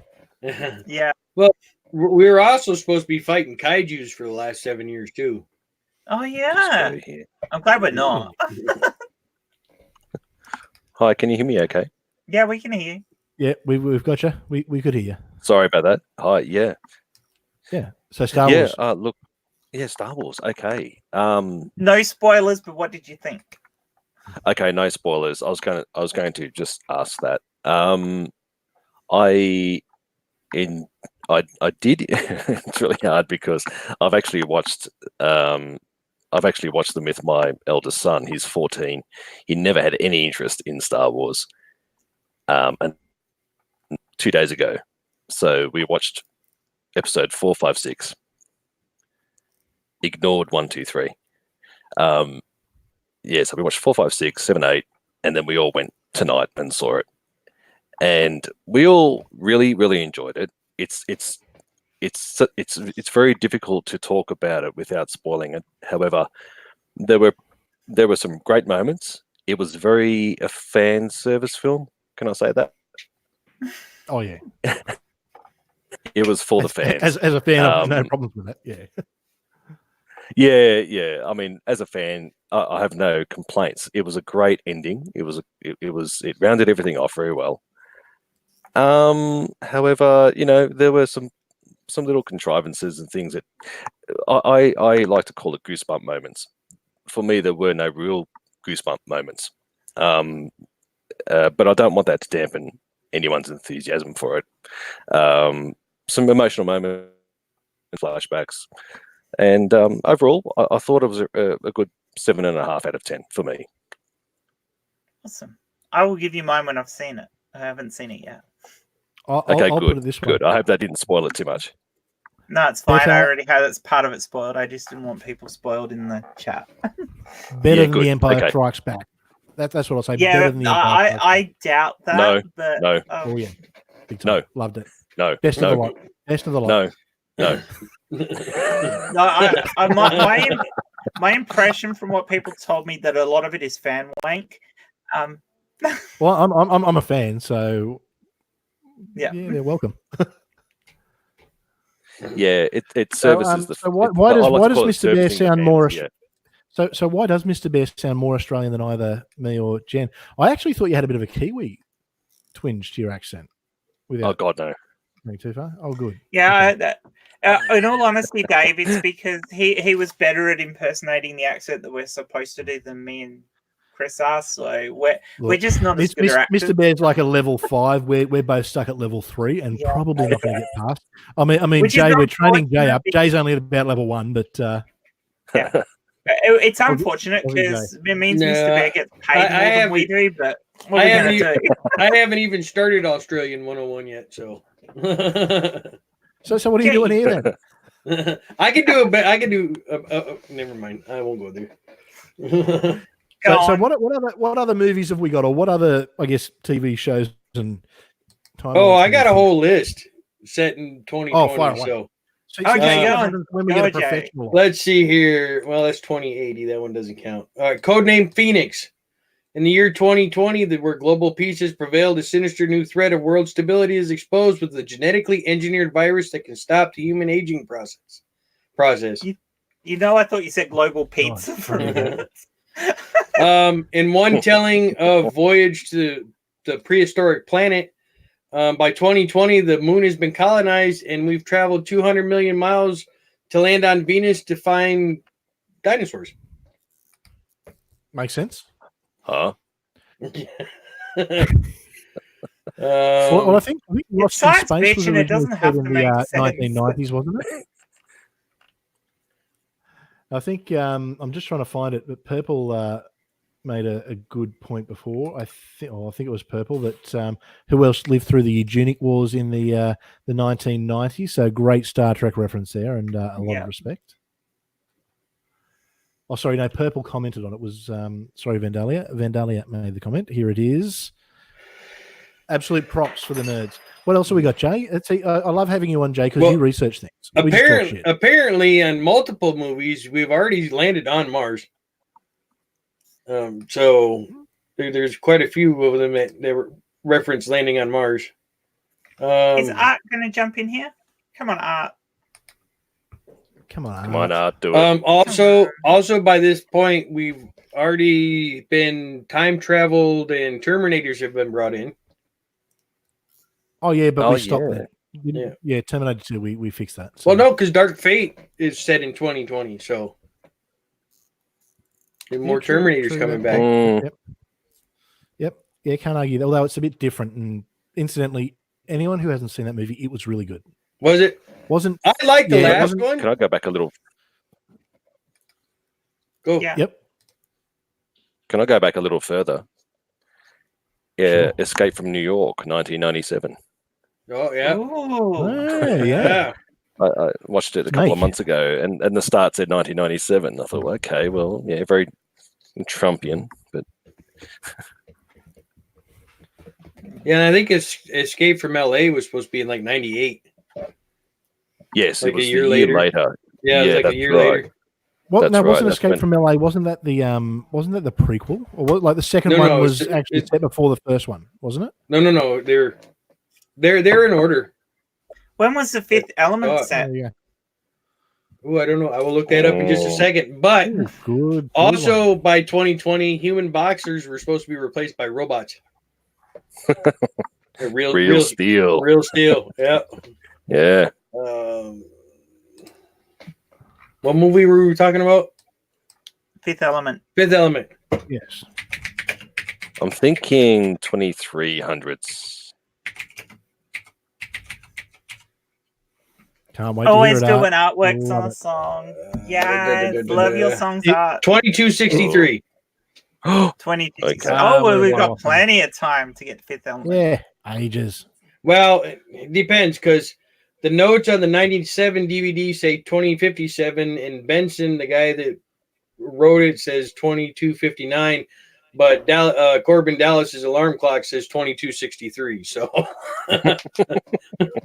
good luck, mate. Well, okay. What about Blade Runner? Blade Runner, wasn't that? I think that was the late 21st because the second one was 2099. So I think 2049. So late 20. Yeah, about so mid 20s. We're not even close to having the stuff in Blade Runner that you know of. But wasn't the first one bullshit. set? I hate that crap. The governments are hiding technology from us. Blade Runner, the original Blade Runner was set in November 2019. Oh, so last year. There you go. Yeah. So, and then the new one was 2049, 30 years later. The government did have it, Jen. It happened last year. Yeah. Yeah. See, what would you know, science person? Yeah, but because most science discoveries are made in universities, not in government labs. I don't know, Jay. And there's too many people who know what's going on when they do these things. I didn't catch it. I'm making smart-ass conspiracy jokes and fighting. It's great. No, I know you are, but my point, these things frustrate the hell out of me. It's the same with flat earthers and all that. Oh, NASA's hiding from us. Or there's a fuck off. No. Right. There's too many people involved in these things to ever hide them from the public. Jen, I've got a stream we're going to do in a few weeks, and the title of it is called "My Best Mate is a Flat Earther." Now, are you going to have him on? Yeah, he's agreed to it. I don't know if he's G'ing me up and if he's taking the piss, he's doing a bloody good job of it because he's got me going. At first, I just thought he's joking, but he's either keeping the joke going just to really egg me on. I'm not too sure, but I said to him, well, I'll get you on for a conversation with someone who knows all about this stuff, and he's agreed to it. So we're going to organise it in a few weeks. Get Reds. So go ahead and share that picture. I'm sharing there, Chris. We got 2 years for this. Actually, Chris, he's Soylent Green. Yeah. Oh, 2 years before that happens. Oh, okay. In all honesty, Chris, if you're going to have him on, and the idea to have a nice discussion with him about flat Earth and stuff like that, ask Cats. Conspiracy Cats. Yep. Cats is very approachable. He is the kind of guy who's really interested in doing stuff like that when he can talk to people. So he'd probably even offer to do it on his channel, which would give you good coverage. Oh, it's not, I don't care about the coverage. It's more Yeah, about, I know you don't.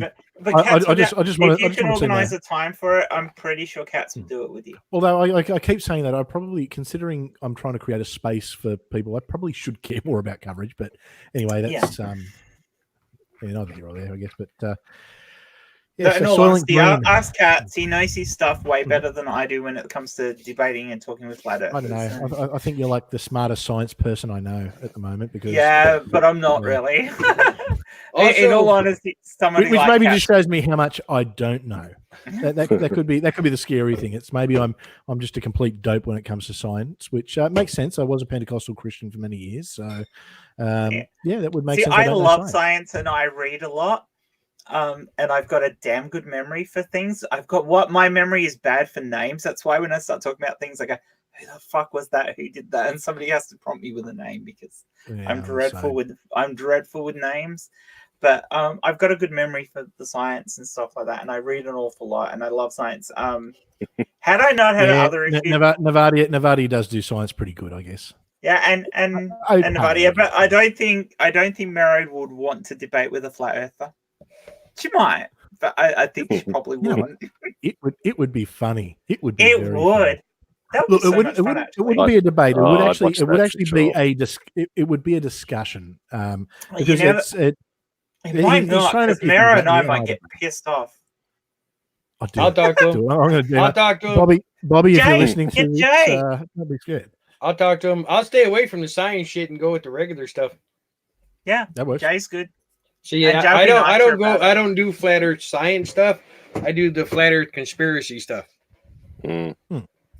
That's the stuff I go after. I don't go after this much rotation at the above. No, it's like, okay, explain to me your conspiracy on why they're this flat and they're trying to hide it.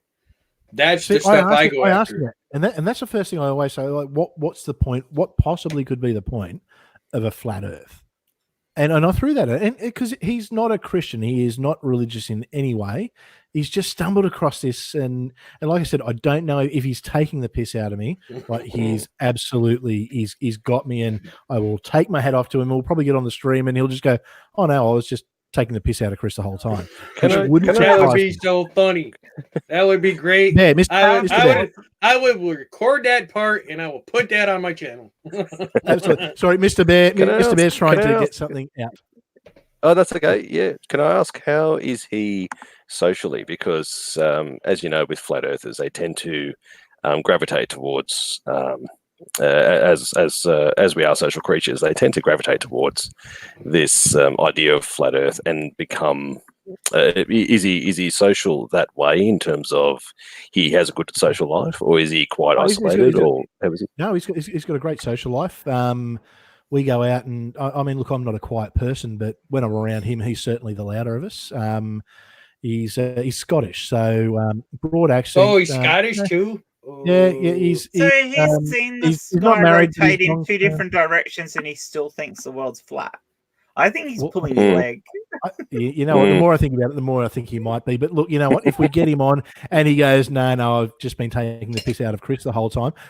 You know what? I love it. It would be great entertainment for Friday night. And I deserve to be ridiculed because at first I thought, no, he's taking it because he knows where I stand on things. He knows that it's. For me, the idea of flat Earth is beyond ridiculous. So at first I just thought, no, he's taking the piss.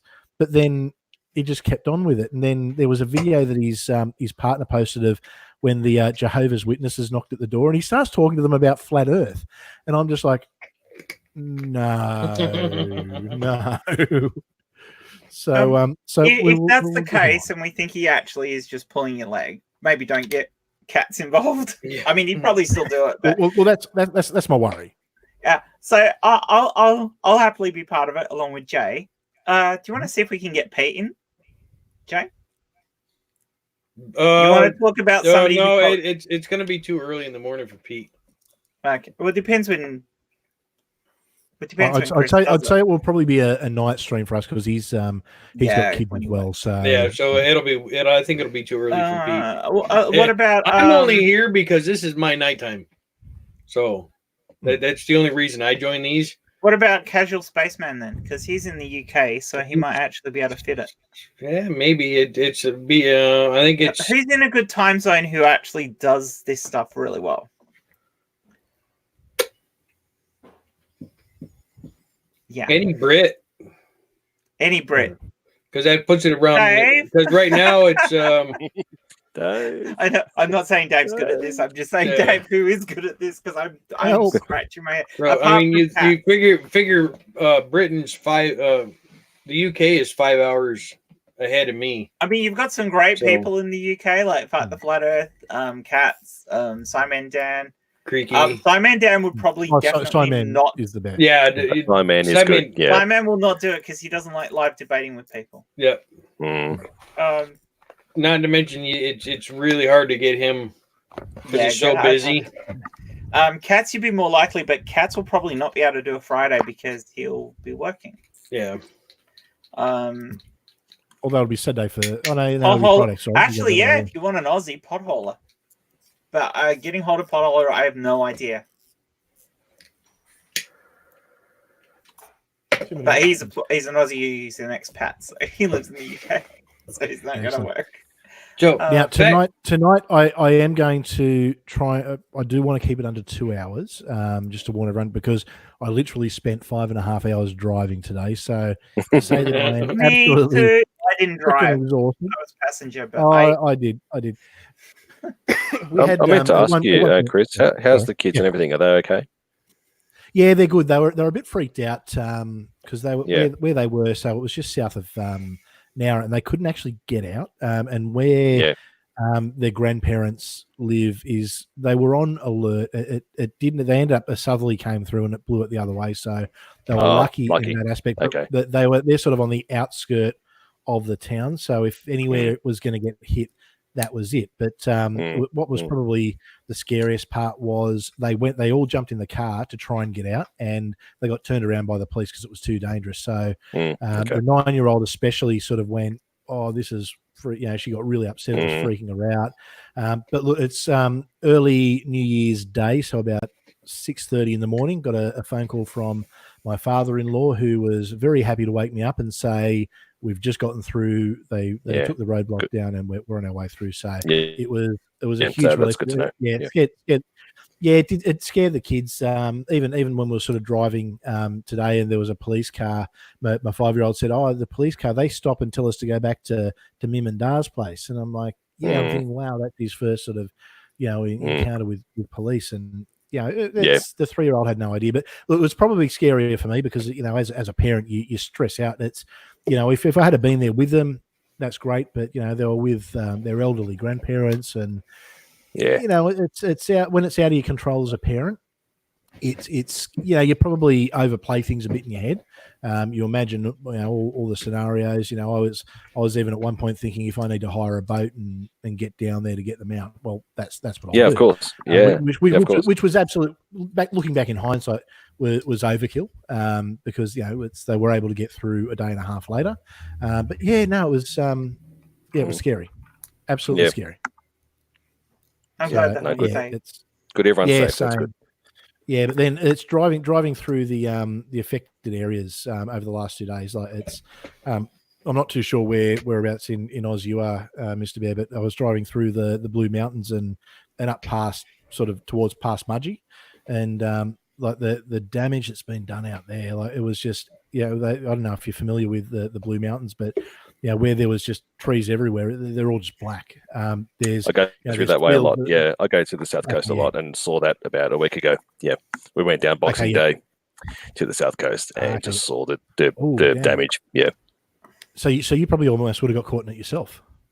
Almost. Yeah, we were 3 days away from being stuck. Yeah. So yeah, we were lucky that way. Yeah. Yeah, lucky. And Dave does a Hitchhiker's Guide reference. I didn't even see that one. Dave's pretty good for the zingers every He now and is. then, isn't he? Yeah. Dave's awesome. He's Make sure you got your Actually- towel. I didn't check. don't panic. Dave, did you were you the first one to woof? Yes, he was. Ah, good. And so I get really upset and disappointed if someone gets in beforehand. So Dave Yeah, woofed we when you wouldn't want first posted this a couple of days ago. yeah, you know what? That is Raven- commitment. Raven That is- Raven tries to beat him a lot. Hey, I think we see the Quandary. occasional meow. So And hey, Nerdy, because I don't think I said hey to you yet. yeah, hey guys. But yeah, so I guess what other TV shows or movies? Anything you guys can think of, or Yeah, I got anything that another stands one. out as special? What do we got? V for Vendetta is set in 2035, but the actual beginning of the movie where he's incarcerated and whatnot before they start the experiments is actually set in 2020. I never knew Oh, that. wow. There you go. I wonder if that's the same in the comic. I don't know. I just happened to read that. I'm looking I at the do. synopsis. I've got for it. it on the shelf behind me, but I don't want to get up and show everyone my fat gut. I've got a copy as well. Yeah, I can't so- recall it being said explicitly in the comics. Yeah. Well, according to Avengers Endgame, the clicks already happened, so Yeah, that's true. Oh yeah. Well, I think that's it in 2023, is it? the Dunno. MP after they come back is, but the click happens in 2018. 2018. Yeah. 2018. Oh, there's a few people I'd love to click out of existence. ScoMo? Definitely Now, not. see, I Our didn't think- glorious I- Prime Minister. No. I didn't think Thanos was that bad of a guy in myself personally. I mean, for what he was doing, I mean, the way he went about it was a little fucked up, but I understand his Nothing reasoning about for it. Yeah. At least he had reasonings. Yeah, I understand his reasonings for it, but the way he went about it was a little fucked up. Look, he probably just saw a Kent Hovind YouTube clip and just went, "Nah, Yeah, fuck those it. guys. Get rid of 'em. Get rid of 'em." There's a cartoon. Was it a Dark Matter one where God's talking to Thanos about, oh yeah, I saw what you did and I approved that, and then at the end God says, Oh, I it was either did this. Dark Matter or Zod, was it? Yeah, and in the end, Thanos goes, "You're a cunt." To God. I saw that. That's great. It was either Zod or Dark Matter. I can't recall, but it Yeah, was I so can't great. remember It was who great. did it, but it was brilliant. It was Yahweh defending himself against. Yeah, to Right. Thanos, and Thanos just, hey, at least I had decent reasons. So did I. They didn't. No, you're just a cunt. So I've got a something I'm going to share with you guys now, because if we're going to talk about comics and God, there was a Green Lantern that came out about a year ago, and it would have to be the greatest comic book cover of all time for reasons you're about to see. So bear with me as I bring it up. Oh, by the way, Sam Have raised you a good looked point that the reason in the comic books is different than why in the movies. It is, yeah, it is. So, Yeah, Yeah, Thanos so, is a complete asshole in the comic books. Lady Death. oh yeah. It was all about Lady Death. But so this Green Lantern comic, Green Lantern goes and arrests God, who shows up back and demands he is worshipped. God is arrested for crimes against humanity, and Oh, you know what? brilliant! That is my favorite cover. I have a copy of it that I'm thinking of getting graded and framed and put up on a shelf somewhere. Wow, they took a step forward with that one, didn't they? Yeah. You know what? Comics, especially now, they tend to be fairly open with doing a lot of that stuff, because Mm. I don't guess they refer the comic to, community is not really Christian. Don't they refer to God as the one above all in DC? No, there is like a godlike character. Well, there's different levels, but I mean, Well, because then there's you've got, definitely a God within the DC universe because they have Lucifer. Well, yeah, but Lucifer wasn't originally DC. So Lucifer came in after Crisis on Infinite Earth. So And look, you've also got Constantine. So but that's sort of pretty minor. There isn't really. Wasn't Constantine and Lucifer one thing Dark Horse? Was it Dark Horse or Vertigo? I can't recall. Yeah, I don't remember which one. Vertigo, sorry. Yeah. I love Constantine. So he's actually Constantine's getting a good run at the moment with Justice League Dark. He's showing. Now you've reminded me. I've got to go and download Crisis of Infinite Earths and catch up and watch them because the second lot comes out soon, doesn't it? I'm waiting till they're all five. I watched the first. I want to watch them all at once so nobody spoil them because I will kill you. I watched the first episode and found out the last two weren't going to be done until sometime this month. I'm like, fuck that! I ain't watching the other two right now. Yeah. I found that out after. I found that out after watching the first three, and then the next day I'm like, hang on, why isn't this on? Looking through the TV guide, and it's just like, oh, damn it, you bastards. I like the way you said TV guide when what you actually meant was the torrent site. That would be illegal. See, I just watch it on the CW. Yeah, but we don't have the CW. If we want to watch it, we have to wait until they come out on Netflix. You can't go to CW.com? No. Oh, that's no. Oh, that sucks. We have to wait until Netflix puts them up or until they come on telly. It is on Foxtel. It is on Foxtel? Yeah, it's on Fox 8. I don't have Foxtel. I can't. I think about 4 people have Foxtel. So. No, I am not giving. I am not sending any money to Murdoch if I can avoid it. Exactly right. It's a moral issue. Whether you like it or not, you're giving money to Murdoch. The man is you know what? scourge of humanity. I agree, and his newspaper's attacks on our Prime Minister Scott Morrison have been disgusting. So thank you for standing with me, guys. Oh, I will, because Rupert Murdoch is a cunt. As much as I hate ScoMo, the person I hate for the most damage he's done across this entire planet, and I legitimately despise this man. I don't just politically disagree with him. I despise him. Is Rupert Murdoch. Well, he's the reason that we got Kevin Rudd in 07. Yeah, he's also the reason. He's been the reason for most people winning elections at various times. He's been the reason for a lot of very bad social policy and a lot of very bad fiscal policy because he has his finger in too many fucking pies and he's got too much power. And anyway, on that note, this show has now been cancelled thanks to our wonderful Lord Rupert. I don't know who you're talking about, so. What's a Rupert? Are you going to put Dono Head's blood up? What was that? Are you going to put Dono Head's thing up? Yeah, sure. Nope, the other one. Not that one. One above. One above. No, but I won't argue with the sentiment. Sentiment is very accurate, Dono Head. Yes, but I might.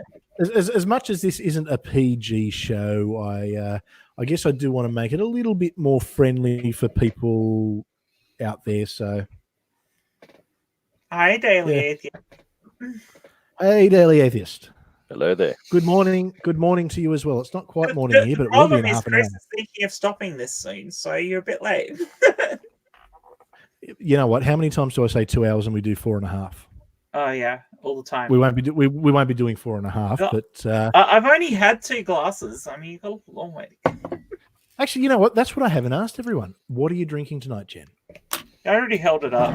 But same shit's been. Oh, no, on the new time. Yeah. Very nice. Yeah, the fire one. I was drinking this the other night. Chris knows because he was in the. Yes. In the group. Gatorade. Mr. Bear, you can tell us anything. You are excused, Jay. There is reasons why. Time zone. There's other reasons. Northbrook Spring Water. How boring. Oh, fair enough. Yeah. What are you drinking, Chris?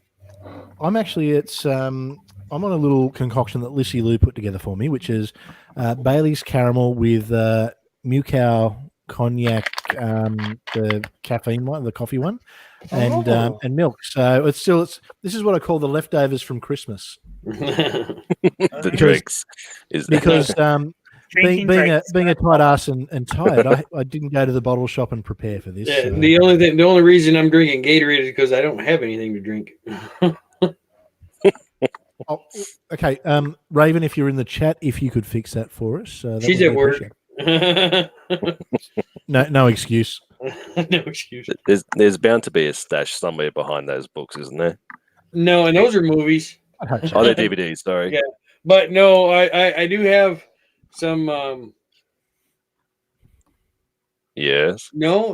I think my daughter took that. No, I don't think I've got anything. Raven's got some tequila, but bleh. Ooh. No. Tequila- I've tequila got to ask never ends Dave, well. whose stream starts in 25 minutes? I was going to ask that too. Who's stream? No, I am not opening that bottle of Jack. You can stop it. Open your bottle of Jacks. Ooh. They will pay. No. And I'll here. Hey. Give me a second. I'll show you why. Jay, then we're both drinking Jacks. This has never happened. This could be good. I mean, it's Australians and Americans getting together for a common good. Also, there you Daily go. Atheist is starting a show in 25 minutes. Oh, well, we'll Daily- move over to Daily your Atheist show. stream. Chris can go to bed.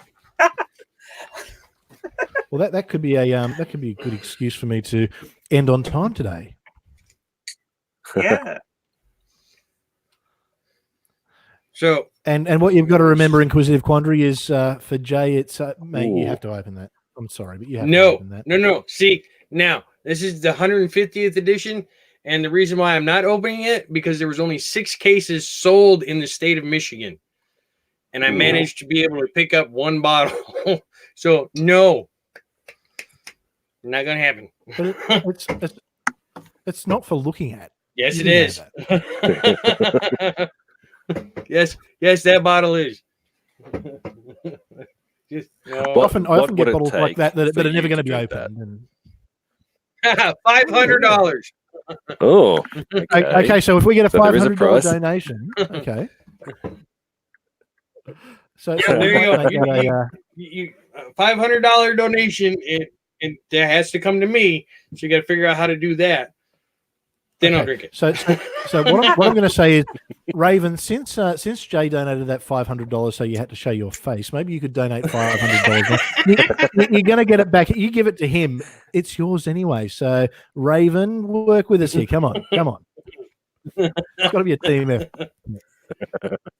If there was a devil, it would be me, and I would be sitting on your shoulder, by the way. Yeah, IQ, Jen it often is says that, 7:30 in the morning, but I work third shift, so it's actually like 7:30 at night for me. Oh.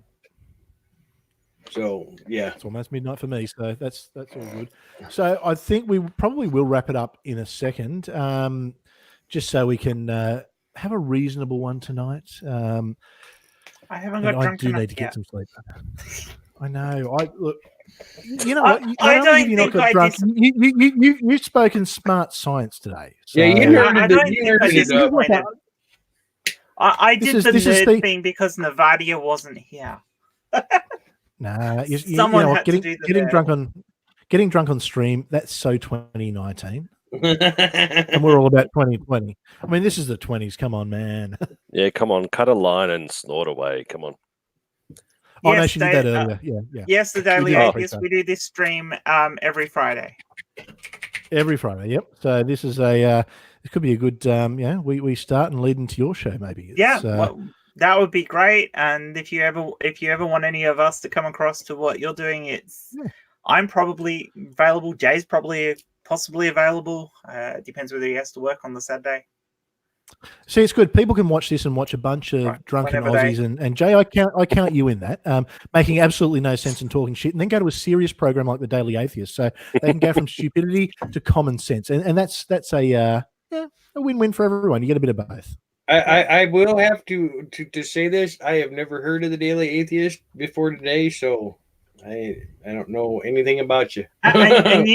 And you know what's really cool about Daily Atheist is he has almost exactly the same number of subs that I do. 333. I'm He's beating at- him by Oh, one, look out. He's at 333. and I've got 334. Jen, on Oh, that, so- did you do a half naked dance? gonna do a half naked dance. No, At I've least. given you all extra time. I've decided that I'm going to up the limit to 666 so that I can actually get to the devil's number. And Look, I've noticed Yeah. you keep- by every Australia time- Day. Okay. Every time good. All right. this falls over, you go, okay, well, I'm going to give you all another opportunity. Jen, I'm starting to think you want to do this. I didn't when I first said it. It was a joke that I can't even remember who I said it to. I actually think it was to Bobby. Mhm. As in, what's Bobby's name? Leger. Robert Leger. Yeah. Yeah. Yeah, and he And ran nothing with like it and sort of kicked it up, and he said, "Right, you've said it now. You're stuck with it." But the fact of the matter is, I'm gonna make it. I'll make it tasteful if I do it, and I'll make it part of the video where I want to actually talk about the history of this and which parts of it were true and which parts of it aren't. So the whole concept of witches dancing naked in the moonlight is a very misunderstood thing, and I am probably going to do some of this in conjunction. If I do the video on it, I'll probably do some of it with in conjunction with PJ because she used to be a Wiccan. So that means I can get better information on what's going on with it and everything. So we won't both dance. It'll just be me, and I'll do it kind of like, you know how Billy Connolly did his whole dancing around the stromatolites. Yeah. Yeah, something along those lines. Yeah, you've got too much steam built up behind it now. You have to do it. At some Yeah, point, it's going to happen, but I may as well use it to gonna do a push to get more followers. So. So how many subs you have, Jen? I've got 334. Yeah, he's Daily Atheist has got you by one. Has he? Yeah, He's got 335. Ah, you just subbed. Somebody subbed before me. Alright. So I'm like, all right, I'll push him over. And you know what, Jen? It's probably because of all the shouting out that you're doing and talking about how good Well, the show come and is. sub to me, people, because it's not fair that he's winning. I want 335 as well. Everyone here sub to you, Jen. Hey, I'm still trying to hit. And if you're not, 750, why so- not? Yeah, why aren't Alright, you sub to me if you're not sub to me? Yeah, what's wrong with you? I'm lovely. Why haven't people set up a second account just to sub again? I mean, that's what I want. Oh, don't do that. No, that's It's a cheating. joke. It's a joke. I am not encouraging that, but I mean, come on. Jen wants to dance naked, and we all need to help Jen with. It'll that. happen eventually. I'll keep moving. I'm not going to keep moving the marker, but at some point I'll probably do the video anyway. But I may not. I may leave the dancing naked out of it, but I'll probably do the video anyway. So like this. So what happens at 1,000? Forget the 666. What happens at 1,000? Oh God, I don't know. Oh, the mind I boggles. mean, what can I do? my- I've already had an orgasm on camera, so Multiple. When was this? Oh, haven't you watched the start of Good Vibrations? Oh yeah. Oh my god. Yeah, that's right. You know, my other channel only has 12 subs. You didn't know I had 2 channels, did you? Well, you learn No, I something new didn't every know day. you had 12 subs. Yeah, it's only got 12 subs. I haven't put a video on that in 9 months.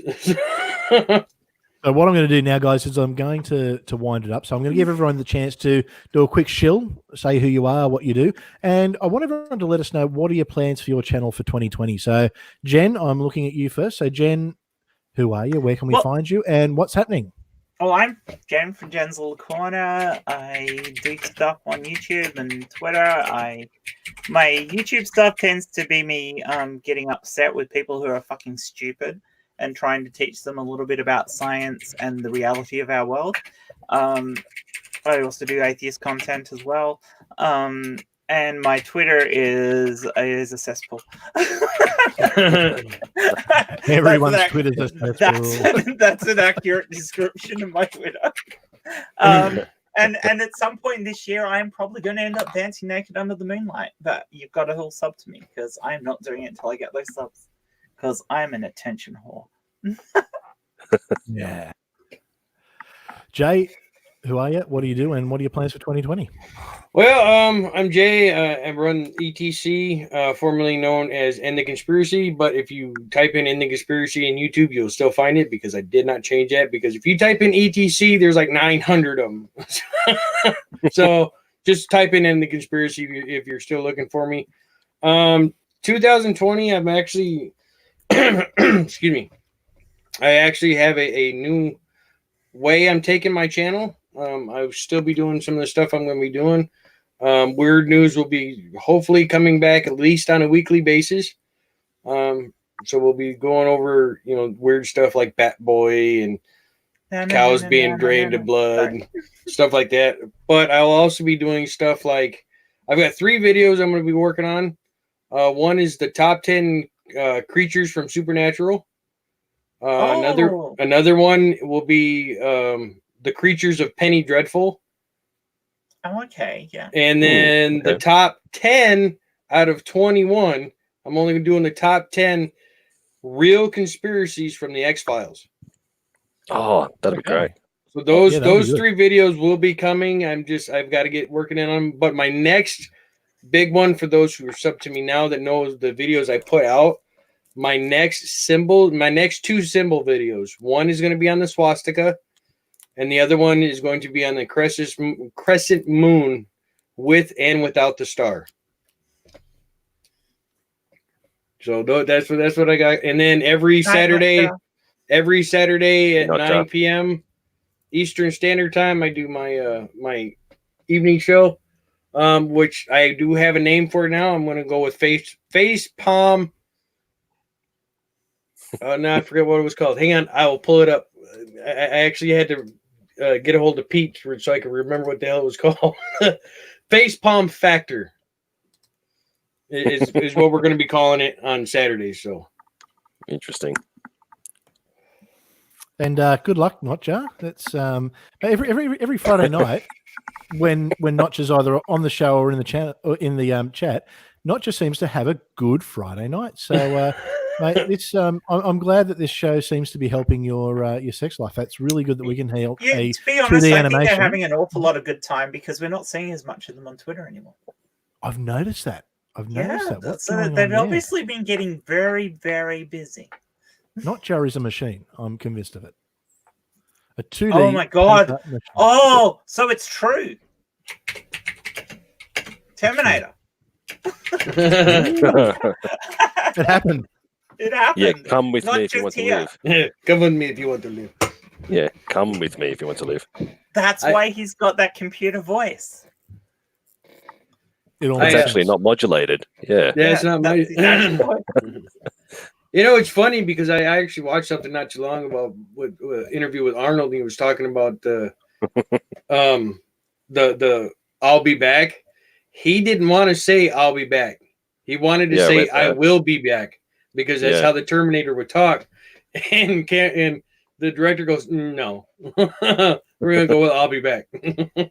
By the way, Nerdy, you don't need to root for Nacho. He's obviously quite capable of rooting for himself. Absolutely. What I'm trying to work out is why is Nacho still in the chat? He's leaving. Maybe he can type and fuck at the same time. He's been trying to leave, but everybody keeps talking to him. Yeah, so maybe we're bad for his love life. Anyway, moving on, Mr. Bear, tell us about your channel because you've had some really good content out, and I think that you're very undersubbed for what you do. So tell us a little bit about your channel. Yeah. So tell us about what you do, I guess, and what the plans for your channel are moving forward. Yeah, sure. Yeah, you can find me at Mr. Bear Atheist on YouTube. I just do response videos with a bit of humor in them. And going into this year, I'd like to do more boots on the ground sort of thing, sort of stuff. Just highlighting some causes that people can maybe help out with. Just incorporating my content into more real world situations, maybe, and go that way. But still do response videos in between that. So see how we go. Excellent. I did have one more thing I wanted to throw out there. Shoot. I will not be going after channels anymore. I will be taking what I'm going to start doing is you'll see this coming up on Friday. I mean, tomorrow for my stream Saturday is I'll be taking clips from videos just to talk about what's wrong with this clip. Mm-hmm. Oh, okay. So I won't be taking like a Danny Pratt video and attacking the whole video. I'll go into the video or something and I'll go, okay, he said this. this is why this is wrong. This is what that's what I'm going to be doing. I'm going to get away from. You're going to focus it. Yeah, I'm going to refocus what I'm doing, and hopefully that'll help out a little bit, because I found that those videos I do either get extremely negative attention or get no attention at all. Yep. So I'm gonna move away from them altogether. Sensational. Yeah, sounds And good. I guess to shield myself at the end, obviously you're here, you know where my channel is. I'm Chris, I am the Atheist Pastor. Like I said, I'm a socially liberal, economically conservative atheist, which means I'm really, really confused 99% of the time. If it's your first time here, I hope you enjoyed the show. Please sub to these guys, and obviously check out as much atheist content as you can, because there's a lot of really good atheist content creators out there. Everyone's got their own style. Everything's got something a little bit different. So you will definitely find something that suits you and you like. But the thing is, as a community, we really, really need to support each other, and we really, really need to help each other grow. So please like, subscribe, share, tell all your friends about this channel, everyone else's channel. And on that note, I will say good night or good morning or good afternoon, depending on where you are. And I will catch you all later. Thank you for joining in the broadcast. And thanks, guys, Thanks for so much. being on. Take care, guys. Thank you. See you all. Bye, Be water, everyone. my friend.